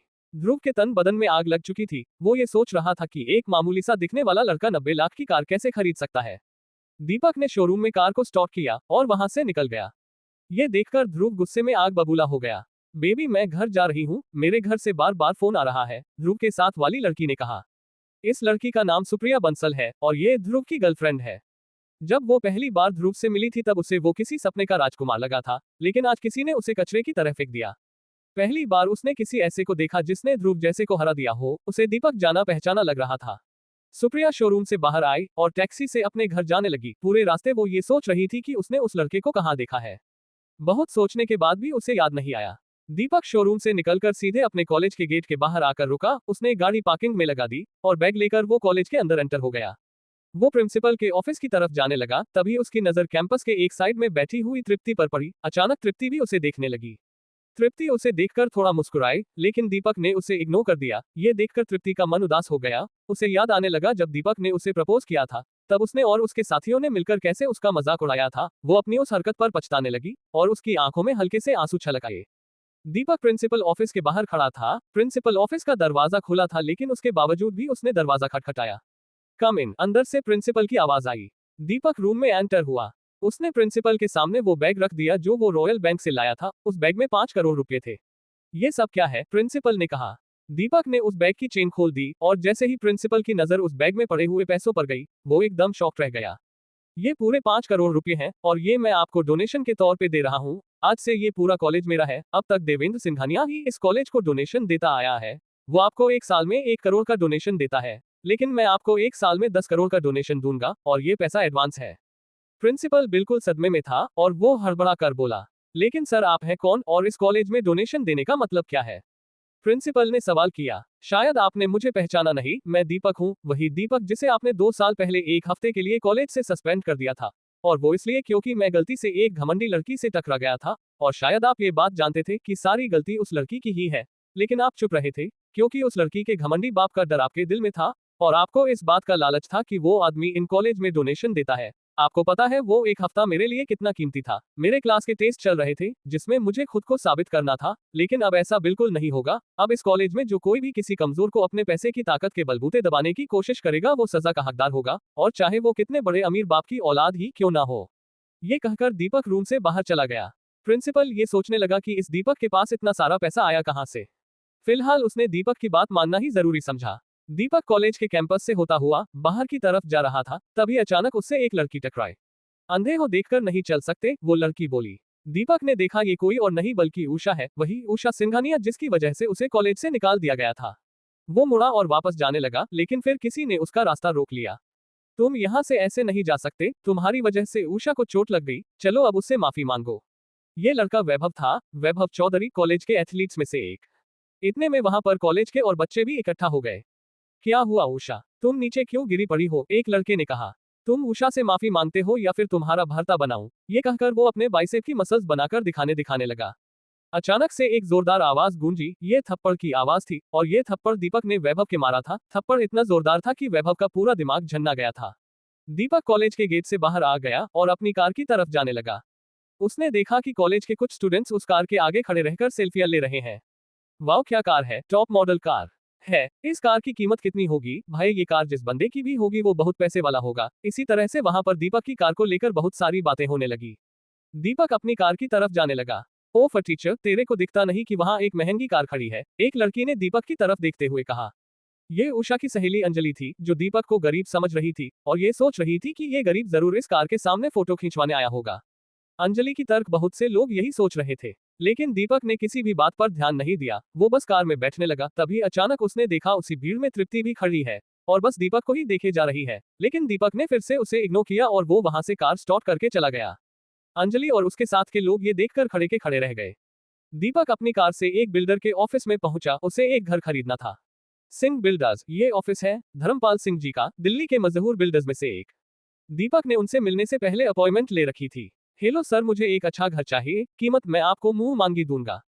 धर्मपाल सिंह ने दीपक को ऊपर से नीचे तक देखा और सोचने लगा, देखने में तो मिडिल क्लास फैमिली से लगता है, और बातें बहुत बड़ी बड़ी हैं। चल बच्चे, आज तुझे देखता हूँ कितना महंगा घर खरीद सकता है तू। एक बार पीछे हट गया ना तो इतना जलील करूंगा कि अपनी ही नजरों में गिर जाएगा। सर, मैं आपको लोकेशन दिखा देता हूँ, अगर आप मेरे साथ चले तो, धर्मपाल सिंह ने कहा। ठीक है, आप मेरे साथ मेरी कार में चलिए, दीपक ने कहा। धर्मपाल दीपक की गाड़ी में बैठले उसे लोकेशन पे ले गया। वो एक पोश कॉलोनी थी, उसमें घर खरीदना मतलब आपके पास कम से कम 5 करोड़ रुपए होने चाहिए। धर्मपाल ने दीपक को एक घर दिखाया। ये 10,000 स्क्वायर फीट में बना हुआ था। चारों तरफ से 7-7 फीट की दीवारें बनी हुई थी और अंदर एक गार्डन था। फिर उसमें 6,400 स्क्वायर फीट में घर बना हुआ था। ये घर बहुत अच्छा है, अब बताइए इसकी कीमत कितनी है? दीपक ने सवाल किया। धर्मपाल जी थोड़ा सा मुस्कुराए और आखिर घर खरीद कर क्या करने वाला है दीपक? क्यों उसने घर खरीदने की इच्छा जताई? और घर की कीमत क्या होगी? इन्हीं सारे सवालों के जवाब जानने के लिए पढ़िए इस कहानी का अगला भाग सिर्फ और सिर्फ पॉकेट एफएम पर। CH18 बार में फाइट। दीपक ने धर्मपाल जी से घर की कीमत पूछी तो धर्मपाल जी थोड़ा सा हिचकिचे और बोले, घर की कीमत है 6 करोड़ रुपए। दीपक ने कहा, ठीक है, हमारी डील पक्की, और धर्मपाल जी से हाथ मिलाया। चलिए ऑफिस चलते हैं और पेपर वर्क कर लेते हैं, धर्मपाल जी ने कहा। ऑफिस में आने के बाद दीपक ने अपने कार्ड से धर्मपाल जी के अकाउंट में 6 करोड़ रुपए ट्रांसफर कर दिए। ये सब देखकर धर्मपाल जी बहुत खुश हुए और सोचने लगे कि हो ना हो इसके पास अच्छा पैसा है और भविष्य में ये बंदा मेरे बहुत काम आ सकता है, यानी ये मुझे शहर के करोड़पतियों में शामिल करवाएगा। ये सब सोचकर धर्मपाल जी बहुत खुश थे। दीपक को घर की चाबी मिल गई और वो एक शानदार घर का मालिक बन गया। लेकिन एक सवाल यह है कि दीपक के पास तो बहुत सारा पैसा था और वो चाहता तो 100-200 करोड़ खर्च करके एक शानदार विला खरीद सकता था, लेकिन उसने 6 करोड़ खर्च करके एक मामूली सा घर खरीदा। इसका जवाब आपको आगे मिलेगा। दीपक अपनी कार से कहीं जा रहा था, तभी वो भीड़भाड़ वाले इलाके से गुजरा। ये एक मार्केट का इलाका है। ये मार्केट पूरा दिन और पूरी रात चलती है, यानी 24 घंटे इस मार्केट में भीड़ भाड़ रहती है। दीपक भीड़ से निकलकर हाईवे पर आ गया और आधे घंटे की राइड के बाद वो एक बार के पास रुका। ये शहर का सबसे महंगा बार था, इसमें अमीर जदे ही एंट्री ले सकते थे। इस बार की एंट्री 10,000 रुपये थी। दीपक ने अपनी कार को पार्क किया और बार की तरफ बढ़ने लगा। सॉरी सर, यहाँ पर आम लोगों की एंट्री नहीं है, एक गार्ड ने दीपक की तरफ देखते हुए कहा। दीपक ने बिल्कुल आम कपड़े पहन रखे थे और कुछ सोचते हुए दीपक वहां से मुड़ा और अपनी कार की तरफ चला गया। कार में बैठने के बाद वो कार स्टार्ट करके निकल गया। तकरीबन 1 घंटे के बाद दीपक की कार वापस उसी बार की पार्किंग में रुकी और उसमें से ब्रांडेड कपड़े पहने हुए दीपक निकला। उसने ब्लू जीन्स और ब्लैक टी शर्ट पहन रखी थी और पैरों में ब्रांडेड शूज पहन रखे थे। दीपक ने इन सब चीजों में पूरे 2.5 लाख रुपए खर्च किए थे। दीपक उसी गार्ड के सामने आकर खड़ा हो गया। अब बताओ, क्या मैं तुम्हारे बार में एंट्री ले सकता हूँ? दीपक ने उस गार्ड से आंखें तरेरते हुए कहा। उस गार्ड ने दीपक के ब्रांडेड कपड़ों को देखा। सॉरी सर, यहाँ का रूल है, आम लोगों यहाँ एंट्री नहीं है, उस गार्ड ने कहा। मुझे एंट्री मिलेगी या नहीं? दीपक ने कहा। मिलेगी सर, उस गार्ड ने कहा। दीपक ने अंदर एंट्री ली। अंदर एक से एक अमीर लोग अपनी लाइफ एंजॉय कर रहे थे। दीपक ने देखा वहां पर उनके कॉलेज के लड़के लड़कियां मौजूद थे। दीपक एक काउंटर पर जाकर बैठ गया और वहां से वो सबको देखने लगा। उसने देखा एक अमीरजादा एक लड़की का हाथ पकड़कर उसके साथ जबरदस्ती कर रहा है। छोड़ कमीने, वरना मैं तेरा मुंह नोच लूंगी, वो लड़की चिल्लाकर बोली। हालांकि बार में इतना शोर था कि उस लड़की की आवाज ज्यादा तेज नहीं थी, जबकि वो जोर से चिल्लाकर बोल रही थी, लेकिन फिर भी दीपक को सब कुछ सुनाई दे रहा था। शनाया, तुम्हारी हिम्मत कैसे हुई मेरे प्रपोजल को रिजेक्ट करने की? वो लड़का उस लड़की से बोला। उस लड़के ने उस लड़की को सोफे पर धकेल दिया और उस पर चढ़ने लगा। तभी उसे ऐसा लगा जैसे वो हवा में उठ रहा है और किसी ने उसे एक तरफ फेंक दिया। वो उड़ते हुए एक टेबल पर जाकर गिरा और टेबल टूटकर बिखर गई। वो लड़का नशे में चूर था। तभी अचानक उस लड़के के साथ आए हुए 10-12 लड़के खड़े हुए। तेरी हिम्मत कैसे हुई सुमित भाई पर हाथ उठाने की? उन लड़कों में से एक बोला। इतने में सुमित भी खड़ा हो गया। ये है सुमित अग्रवाल, मिस्टर अनंत अग्रवाल का छोटा बेटा। अनंत अग्रवाल की दिल्ली के जाने माने रईसों में गिनती आती है और उनका होटल लाइन का बिजनेस है। दिल्ली का सबसे बड़ा 7 स्टार ब्लू लाइन होटल उन्हीं का है, जो पूरे देश में मशहूर है। इस होटल का टेबल का एक बार का खर्चा 2 लाख से कम नहीं आता। सुमित बहुत ही अयाश किस्म का लड़का है। जिस लड़की पर उसका दिल आता है उसे अपने बिस्तर तक ले जाने में जरा भी देर नहीं करता, और ऐसा ही वो उस लड़की के साथ करने की कोशिश कर रहा था, और उसकी इस कोशिश को नाकाम जिसने किया वो था अपना दीपक। आखिर अपनी आंखों के सामने वो ऐसा कैसे होने दे सकता था? वो सारे लड़के दीपक सामने खड़े हो गए। आज इस बार से तेरी लाश ही जाएगी, हम पूरे 13 लोग और तू अकेला, तेरा तो भरता बना देंगे हम सब मिलके, सुमित दीपक से दांत पीसते हुए बोला। लेकिन दीपक ने उसकी बात का कोई जवाब नहीं दिया और न ही उसके चेहरे पर कोई भाव थे, वो बस मुस्कुरा रहा था। अचानक कुछ ऐसा हुआ जिसकी किसी ने कल्पना भी नहीं की थी। दीपक बिजली की रफ्तार से सुमित की तरफ बढ़ा और एक जोरदार थप्पड़ उसने सुमित के गाल पर लगाया। थप्पड़ इतना जोरदार था, सुमित अपने ही गुर्गों के ऊपर जाकर गिरा। इतने में एक लड़का उठा और दीपक पर हमला करने के इरादे से वो दीपक की तरफ बढ़ने लगा, लेकिन दीपक ने उसे भी उसकी औकात याद दिला दी। दीपक ने उसके पेट में एक जोरदार मुक्का मारा, जिसकी वजह से उसने अपने मुंह से वो सब उगल दिया जो उसने खाया था। दीपक ने अकेले ही उन 12 के 12 लोगों को ठिकाने लगा दिया। सुमित जमीन पर पड़ा ये सब कुछ देख रहा था और डर के मारे उसका गला सूख चुका था। तू जानता नहीं कि तूने कितनी बड़ी गलती की है। तू जानता नहीं कि मेरा बाप कौन है, मेरा बड़ा भाई कौन है। अगर वो लोग यहाँ होते तो मेरी जगह तू होता और अपनी जान की भीख मांग रहा होता, सुमित ने दीपक से कहा। दीपक वहीं सोफे लार टांग पर टांग रखकर बैठ गया और बोला, चल ठीक है, बुला अपने बाप को, मैं भी देखूं कितनी बड़ी तोप है तेरा बाप, और अगर तुम में से एक भी इस बार से बाहर कदम रखा तो समझ लेना कि उसने अपनी मौत बुलाई है। दीपक की ये बात सुनकर सुमित के कान खड़े हो गए। अनंत अग्रवाल नाम है मेरे बाप का, सुमित ने कहा, लेकिन दीपक के चेहरे पर किसी तरह के कोई भाव नहीं थे। सुमित को लगा कि उसके बाप का नाम सुनकर दीपक उसे जाने देगा और एक बार वो यहाँ से निकल जाए, उसके बाद वो दीपक को ढूंढ कर मारेगा। तेरे लिए मेरा बाप नहीं, मेरा बड़ा भाई ही काफी है, सुमित ये कहकर अपने फोन से किसी का नंबर डायल करने लगा। हेलो भाई, यहाँ बार में मुझे बहुत मारा है, यहाँ जल्दी आ जाओ, एक सरफिरा लड़का है, उसको ठिकाने लगा दो। सुमित ने ये कहकर अपना फोन रख दिया। अब तू देख मेरा भाई अक्कर तेरा क्या हाल करता है, आज तुझे मरने से कोई नहीं बचा सकता। अब क्या होगा? क्या सुमित का बड़ा भाई आकर दीपक को सबक सिखाएगा, या वो भी सुमित की तरह दीपक से मार खाएगा? और क्या होगा इस लड़ाई का अंजाम? इन्हीं सारे सवालों को जानने के लिए पढ़िए इस कहानी का अगला भाग सिर्फ और सिर्फ पॉकेट एफएम पर। CH19 दीपक का जलवा। बार के बाहर ढेर सारी महंगी महंगी गाड़ियां आकर रुकी और उनमें से काले कपड़े पहने लगभग 30 से ज्यादा गार्ड्स बाहर निकले। एक गार्ड ने सबसे महंगी कार का दरवाजा खोला और उस कार में से एक 28 साल का खूबसूरत नौजवान बाहर आया। उसने ग्रे कलर का टू पीस पहन रखा था, उसके बाल लंबे थे जिस वजह से उसने पीछे की तरफ अपने बालों को रबर बैंड से बांध रखा था, और उसके चेहरे पर घनी दाढ़ी थी जिस वजह से वो किसी हीरो से कम नहीं लग रहा था। बार में मौजूद लड़कियां उसे देखकर बिल्कुल पागल सी हो गई, वो था ही इतना हैंडसम। इसका नाम प्रज्वल अग्रवाल था। शहर के बड़े से बड़े गुंडे भी इसके नाम से कांपते थे, क्योंकि उसके गार्ड्स जो थे वो टॉप लेवल के मार्शल आर्टिस्ट थे और अपने दुश्मन को वो मसल कर रख देते थे। अरे बाप रे, प्रज्वल अग्रवाल, सुना है इसके अंडरवर्ल्ड तक कनेक्शन है और बड़े बड़े नेता भी इसके सामने बैठने की हिम्मत नहीं करते, इसका लेवल ही बहुत ऊंचा है। आज तो ये बंदा मारा गया क्योंकि इसने प्रज्वल अग्रवाल से पंगा ले लिया है। आज इसकी मौत पक्की। पूरे बार में इसी तरह की बातें हो रही थी। प्रज्वल अग्रवाल बार के अंदर बढ़ने लगा, उसके साथ उसके वही गॉड चल रहे थे। भैया देखिए, इस कमीने ने मेरा और मेरे साथियों का क्या हाल किया है, सुमित ने रोते हुए कहा। प्रज्वल की नजर दीपक पर पड़ी और वो उसको घूर कर देखने लगा। दीपक वैसे ही सोफे पर बैठा हुआ था। जब किसी की मौत आनी होती है तो वो मेरे खानदान से टकराने की गलती कर देता है, और आज ये गलती तूने की है और आज मैं तुझे यहाँ से जिंदा वापस नहीं जाने दूंगा, प्रज्वल ने एक रोबीली आवाज में दीपक की तरफ देखते हुए कहा। और उसने अपने गार्ड्स की तरफ अपने हाथ से इशारा किया।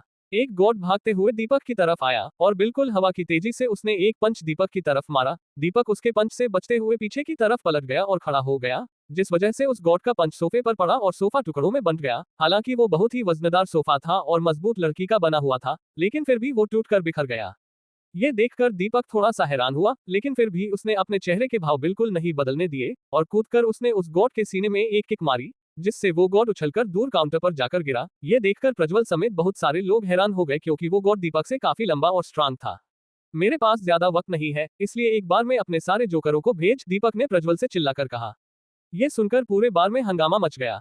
एक गॉड को मारकर ये अपने आप को 30 मार खान समझ रहा है, एक साथ सारे गार्ड्स को बुला रहा है, ये सब मिलकर इसे पीस कर रख देंगे। भीड़ में मौजूद लोग आपस में ऐसे ही बातें कर रहे थे। इसकी हड्डियों का सुरमा बना दो, प्रज्वल ने जोर से चिल्लाकर अपने गार्ड से कहा। सारे के सारे गार्ड्स एक साथ दीपक को मारने के लिए दौड़ पड़े। दीपक भी बिजली की तेजी से उन सब पर टूट पड़ा। किसी का हाथ टूटा, किसी का पैर टूटा, किसी की पसलियां टूट गई। चारों तरफ बस लोगों के चीखने चिल्लाने की आवाजें आ रही थी। चंद मिनटों में दीपक ने प्रज्वल के सारे गार्ड्स का भरता बना दिया था। प्रज्वल ये सब देखकर बिल्कुल सकेप का गया। दीपक प्रज्वल की तरफ बढ़ने लगा और प्रज्वल उसे देखकर डर से पीछे हटने लगा। मां मेरी तरफ मत आओ, तब तुम नहीं जानते कि मैं किसका बेटा हूँ, मेरे पापा को पता चलेगा तो तू जिंदा नहीं बचेगा। दीपक के चेहरे पर बिल्कुल डरा देने वाले भाव थे। दीपक ने प्रज्वल का गिरेबान पकड़कर उसे अपनी तरफ खींचा। तेरे जैसे अमीरजादे सिर्फ अपने बाप की दौलत पर इतराते हैं, सबको अपने पैरों की धूल समझते हैं, लेकिन जब खुद की जान खतरे में आती है तो भीगी बिल्ली बन जाते हैं। और ये कहते हुए दीपक ने प्रज्वल के चेहरे पर एक जोरदार थप्पड़ मारा। थप्पड़ पड़ते ही प्रज्वल चक्कर खाकर गिर गया और बेहोश हो गया। दीपक ने सुमित की तरफ देखा। सुमित किसी पिल्ले की तरह छुपा बैठा था। पूरा बार में मौजूद लोग दीपक को बहुत ही हैरानी से देख रहे थे। उन्होंने ऐसा पहले कभी नहीं देखा था कि आखिर ऐसा कैसे हो सकता है। सिर्फ एक इंसान इतने ताकतवर लोगों को मार मार कर उनका बुरा हाल कैसे कर सकता है, और वो सारे के सारे लोग ट्रेंड मार्शल आर्टिस्ट थे। उनके सामने बड़े बड़े धुरंधर पानी भरते थे और इस बंदे ने अकेले ही इन सबको धूल चटा दी। दीपक ने सुमित और प्रज्वल की हड्डियां नहीं तोड़ी थी, लेकिन उनके घमंड को चकनाचूर कर दिया था, और ये बात उस बार में मौजूद सब लोग जान गए थे। दीपक के कॉलेज के कुछ लोग जो वहां मौजूद थे, उनमें से कुछ दीपक को पहचान चुके थे। ये तो दीपक है, वही दीप के जिसने तृप्ति को प्रपोज किया था, और शरद ने जिसे एक ही पंच में ढेर कर दिया था, एक लड़के ने दूसरे के कान में कहा। हाँ, ये वही है, उषा की वजह से जिसे कॉलेज से निकाल दिया गया था, दूसरा लड़का बोला। लेकिन ये इतना ताकतवर कैसे हो गया? दीपक उस बार से निकलकर अपनी गाड़ी में बैठकर चला गया। अगली सुबह चारों तरफ में ये बात फैल गई कि सुमित और प्रज्वल अग्रवाल खानदान के चश्मो चिराग, उन दोनों को किसी ने बुरी तरह से जलील किया है। अग्रवाल मेंशन में एक बड़ी सी चेयर पर एक 50 साल का बूढ़ा आदमी बैठा है, उसके सामने सारे घर के लोग, नौकर चाकर, गार्ड्स खड़े हुए हैं, और उस बूढ़े आदमी के सामने सुमित और प्रज्वल नजरें झुकाए खड़े हैं। ये बूढ़ा आदमी था अनंत अग्रवाल, अग्रवाल खानदान का मुखिया, प्रज्वल और सुमित का पिता। वो दोनों को घूर कर देख रहा है। दोनों में से किसी की भी हिम्मत नहीं थी कि वो अपने पिता के सामने एक लफ्ज भी बोल सके। तुम दोनों ने पूरे शहर में हमारे खानदान का नाम उछाल दिया है, अब मैं तुम दोनों को एक पल के लिए भी यहाँ रहने नहीं दूंगा। तुम दोनों और तुम्हारे साथ वो गार्ड्स की इतनी बड़ी फौज, और तुम्हारा कहना है कि एक इंसान जिसने तुम्हारी पूरी फौज को धूल में मिला दिया, और तुम दोनों उसे जिंदा छोड़कर आ गए। गन नहीं थी क्या तुम्हारे पास? गुस्से में अनंत अग्रवाल ने अपने दोनों बेटों को डांटते हुए कहा। सॉरी पापा, मुझे नहीं पता था कि वो इतना ताकतवर है, मुझे अगर पता होता तो मैं सीधे उसे गोली मार देता, सुमित ने कहा। तुम्हारे सॉरी का क्या अचार डालूं? जो शहर में हमारी इज्जत गई है वो वापस कैसे लाएगा तू, बता, अनंत अग्रवाल ने आंखें चौड़ी करते हुए कहा।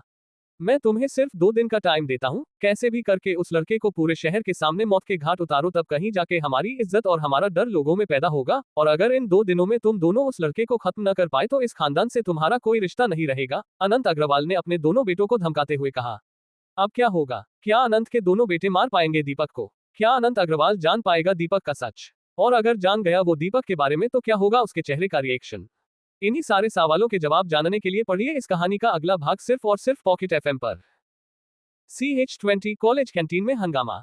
प्रज्वल और सुमित को उनके पिता ने सिर्फ 2 दिन का समय दे रखा था, ताकि वो दीपक को सबके सामने मार सके। उन्हें पुलिस कानून का कोई डर नहीं था। बहुत सारे लोगों को अनंत अग्रवाल ने अपने फायदे के लिए मौत के घाट उतार दिया था। पूरे दिल्ली में उसके नाम से गुंडाराज कायम था, लेकिन एक कल के आए हुए लड़के ने उसके रातों की नींद उड़ा दी थी, उसके बेटों को सबके सामने फिसड्डी साबित कर दिया, और उसकी इज्जत पर दाग लगा दिया। वो गुस्से में पागल हो चुका था, और किसी भी तरह से दीपक की लाश देखना चाहता था। दीपक कॉलेज की कैंटीन में बैठा था, उसके साथ उसका पुराना दोस्त अमन बैठा था। हालांकि दीपक का कोई दोस्त नहीं था, लेकिन अमन उसका पक्का दोस्त था। एक दिन दीपक ने अमन की पैसों से मदद की थी। अमन की मां हॉस्पिटल में भर्ती थी, उनका ऑपरेशन होना था, और ऑपरेशन में 2 लाख रुपए लग रहे थे। अमन एक गरीब घर से था, और 2 लाख की बड़ी रकम इकट्ठा करना उसके लिए बहुत मुश्किल था। तब दीपक ने ही उसकी मदद की थी। दीपक ने अपने पिता की आखिरी निशानी, एक डायमंड का लॉकेट जो उसके पिता ने उसे उसके चौथे जन्मदिन पर दिया था, उसे बेचकर अमन के लिए पैसों का जुगाड़ किया था। तब से अमन दीपक का पक्का दोस्त बन गया। यार दीपक, तू तो बिल्कुल पहचानने में ही नहीं आ रहा, पहले से ज्यादा हैंडसम, मस्क्यूलर, स्ट्रांग लग रहा है।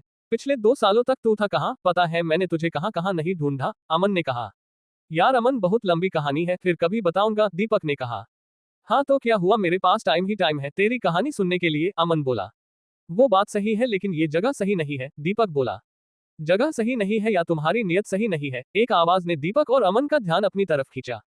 ये आवाज थी ध्रुव भल्ला की, वही ध्रुव भल्ला जिसको BMW कार के शोरूम में दीपक ने मजा चखा दिया था। हालांकि दीपक ने सीधे पेमेंट करके कार लेकर वहां से चला गया था, लेकिन ध्रुव को ये अपनी इंसल्ट लगी और वो दीपक को मजा चखाने का मौका ढूंढने लगा।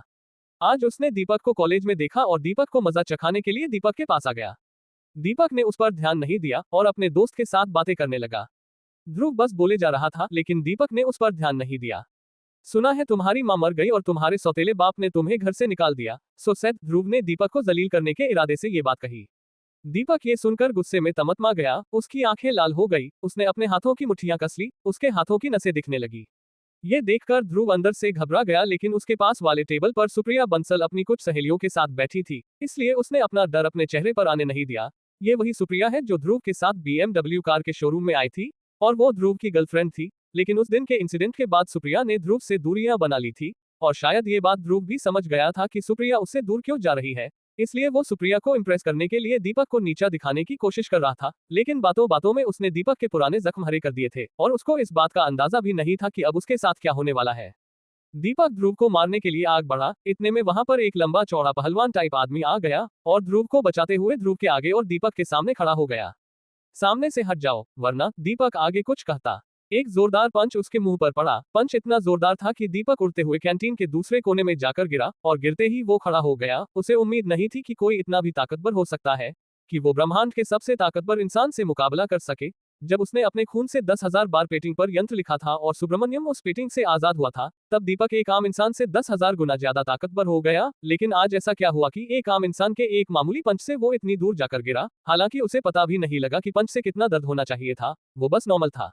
दीपक को याद आया कि जब वो ट्रेनिंग ले रहा था, शिवराज ने उसे बताया था कि अपने दुश्मन को कभी भी कमतर नहीं आंकना चाहिए और हमेशा खुद को चौकन्ना रखना चाहिए, वरना जरा सी लापरवाही इंसान की जान ले सकती है।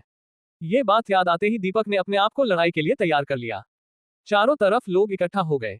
अरे बाप रे, ये तो निहाल सिंह है, पूरे देश का सबसे ताकतवर पहलवान है, इसके सामने बड़े बड़े पहलवान भी पानी भरते हैं, ये तो इसकी चटनी बना देगा, भीड़ में मौजूद किसी ने कहा। निहाल को ध्रुव ने पैसे देकर बुलाया था ताकि वो दीपक को मजा चखा सके, इसलिए ही उसने दीपक को उकसाया। वैसे तो दीपक उस पर ध्यान नहीं देता, लेकिन उसे उकसाने के बाद निहाल से उसका बुरा हाल करवा सके, यही ध्रुव का प्लान था। दीपक और निहाल आमने सामने खड़े थे। निहाल की हाइट 6 फीट 6 इंच और दीपक की हाइट 5 फीट 11 इंच थी। दीपक निहाल के सामने बिल्कुल बच्चा लग रहा था। इस बच्चे की तो मैं चटनी बना दूंगा, इस काय पर मैं अपनी ताकत का बिल्कुल भी इस्तेमाल नहीं करूंगा, ये मेरे कुछ ही पंचेस में ढेर हो जाएगा, निहाल ने मन में सोचते हुए कहा। लेकिन दीपक ऐसा नहीं सोच रहा था, उसके दिमाग में कुछ और ही चल रहा था। निहाल ने हमले की शुरुआत की, एक पंच उसने दीपक के पेट में मारा, दीपक की चीख निकल गई, दीपक अपना पेट पकड़कर बैठ गया और एक दूसरा पंच निहाल ने दीपक के सर पे मारा, पंच बहुत जोरदार था, दीपक बेहोश हो गया। ध्रुव उठकर आया और दीपक को देखते हुए बोला, क्यों निकल गई सारी अकड़, उस दिन कार के शोरूम में तो बहुत इतरा रहा था, अब क्या हुआ, निकल गई हवा। ध्रुव जोर जोर से हंसने लगा और पूरी कैंटीन में मौजूद लोगों से कहने लगा कि ये कीड़ा है मेरे सामने। ध्रुव अपनी बात पूरी करता इतने में उसके पीछे से कोई उड़ता हुआ कैंटीन की दीवार से जा टकराया और जमीन पर गिरकर बेहोश हो गया। ये कोई और नहीं बल्कि निहाल था। ध्रुव निहाल को देखते ही चौंक गया। ये अचानक क्या हुआ, ध्रुव ने डरते हुए कहा। ध्रुव ने धीरे से पीछे की तरफ अपनी गर्दन मोड़ी और पीछे देखते ही उसकी हवा खराब हो गई। उसके पीछे दीपक खड़ा था और दीपक ने ही निहाल को चारों खाने चित किया था। अब ध्रुव का क्या होगा? दीपक ध्रुव के साथ क्या करेगा? और दीपक कॉलेज में क्या कर रहा था? इन्हीं सारे सवालों के जवाब जानने के लिए पढ़िए कहानी का अगला भाग सिर्फ और सिर्फ पॉकेट एफएम पर। आज के लिए बस इतना ही। अगर आप इस कहानी के बारे में और अधिक जानकारी चाहते हैं तो पढ़ते रहिए कहानी हुक्म का इक्का। और अगर आपको ये कहानी पसंद आई हो तो प्लीज लाइक, सब्सक्राइब और शेयर करें। और अगर हमारे कहानी में किसी भी प्रकार की गलती हुई हो तो कृपया मुझे कमेंट सेक्शन में इन्फॉर्म करें। और अगर आप हमारे चैनल WD नॉवल वर्ल्ड 2.0 को लाइक, शेयर, सब्सक्राइब और कमेंट करते हैं तो हमें और अधिक मोटिवेशन मिलती है इस तरह की और कंटेंट बनाने के लिए। धन्यवाद। Folded hands, folded hands, folded hands.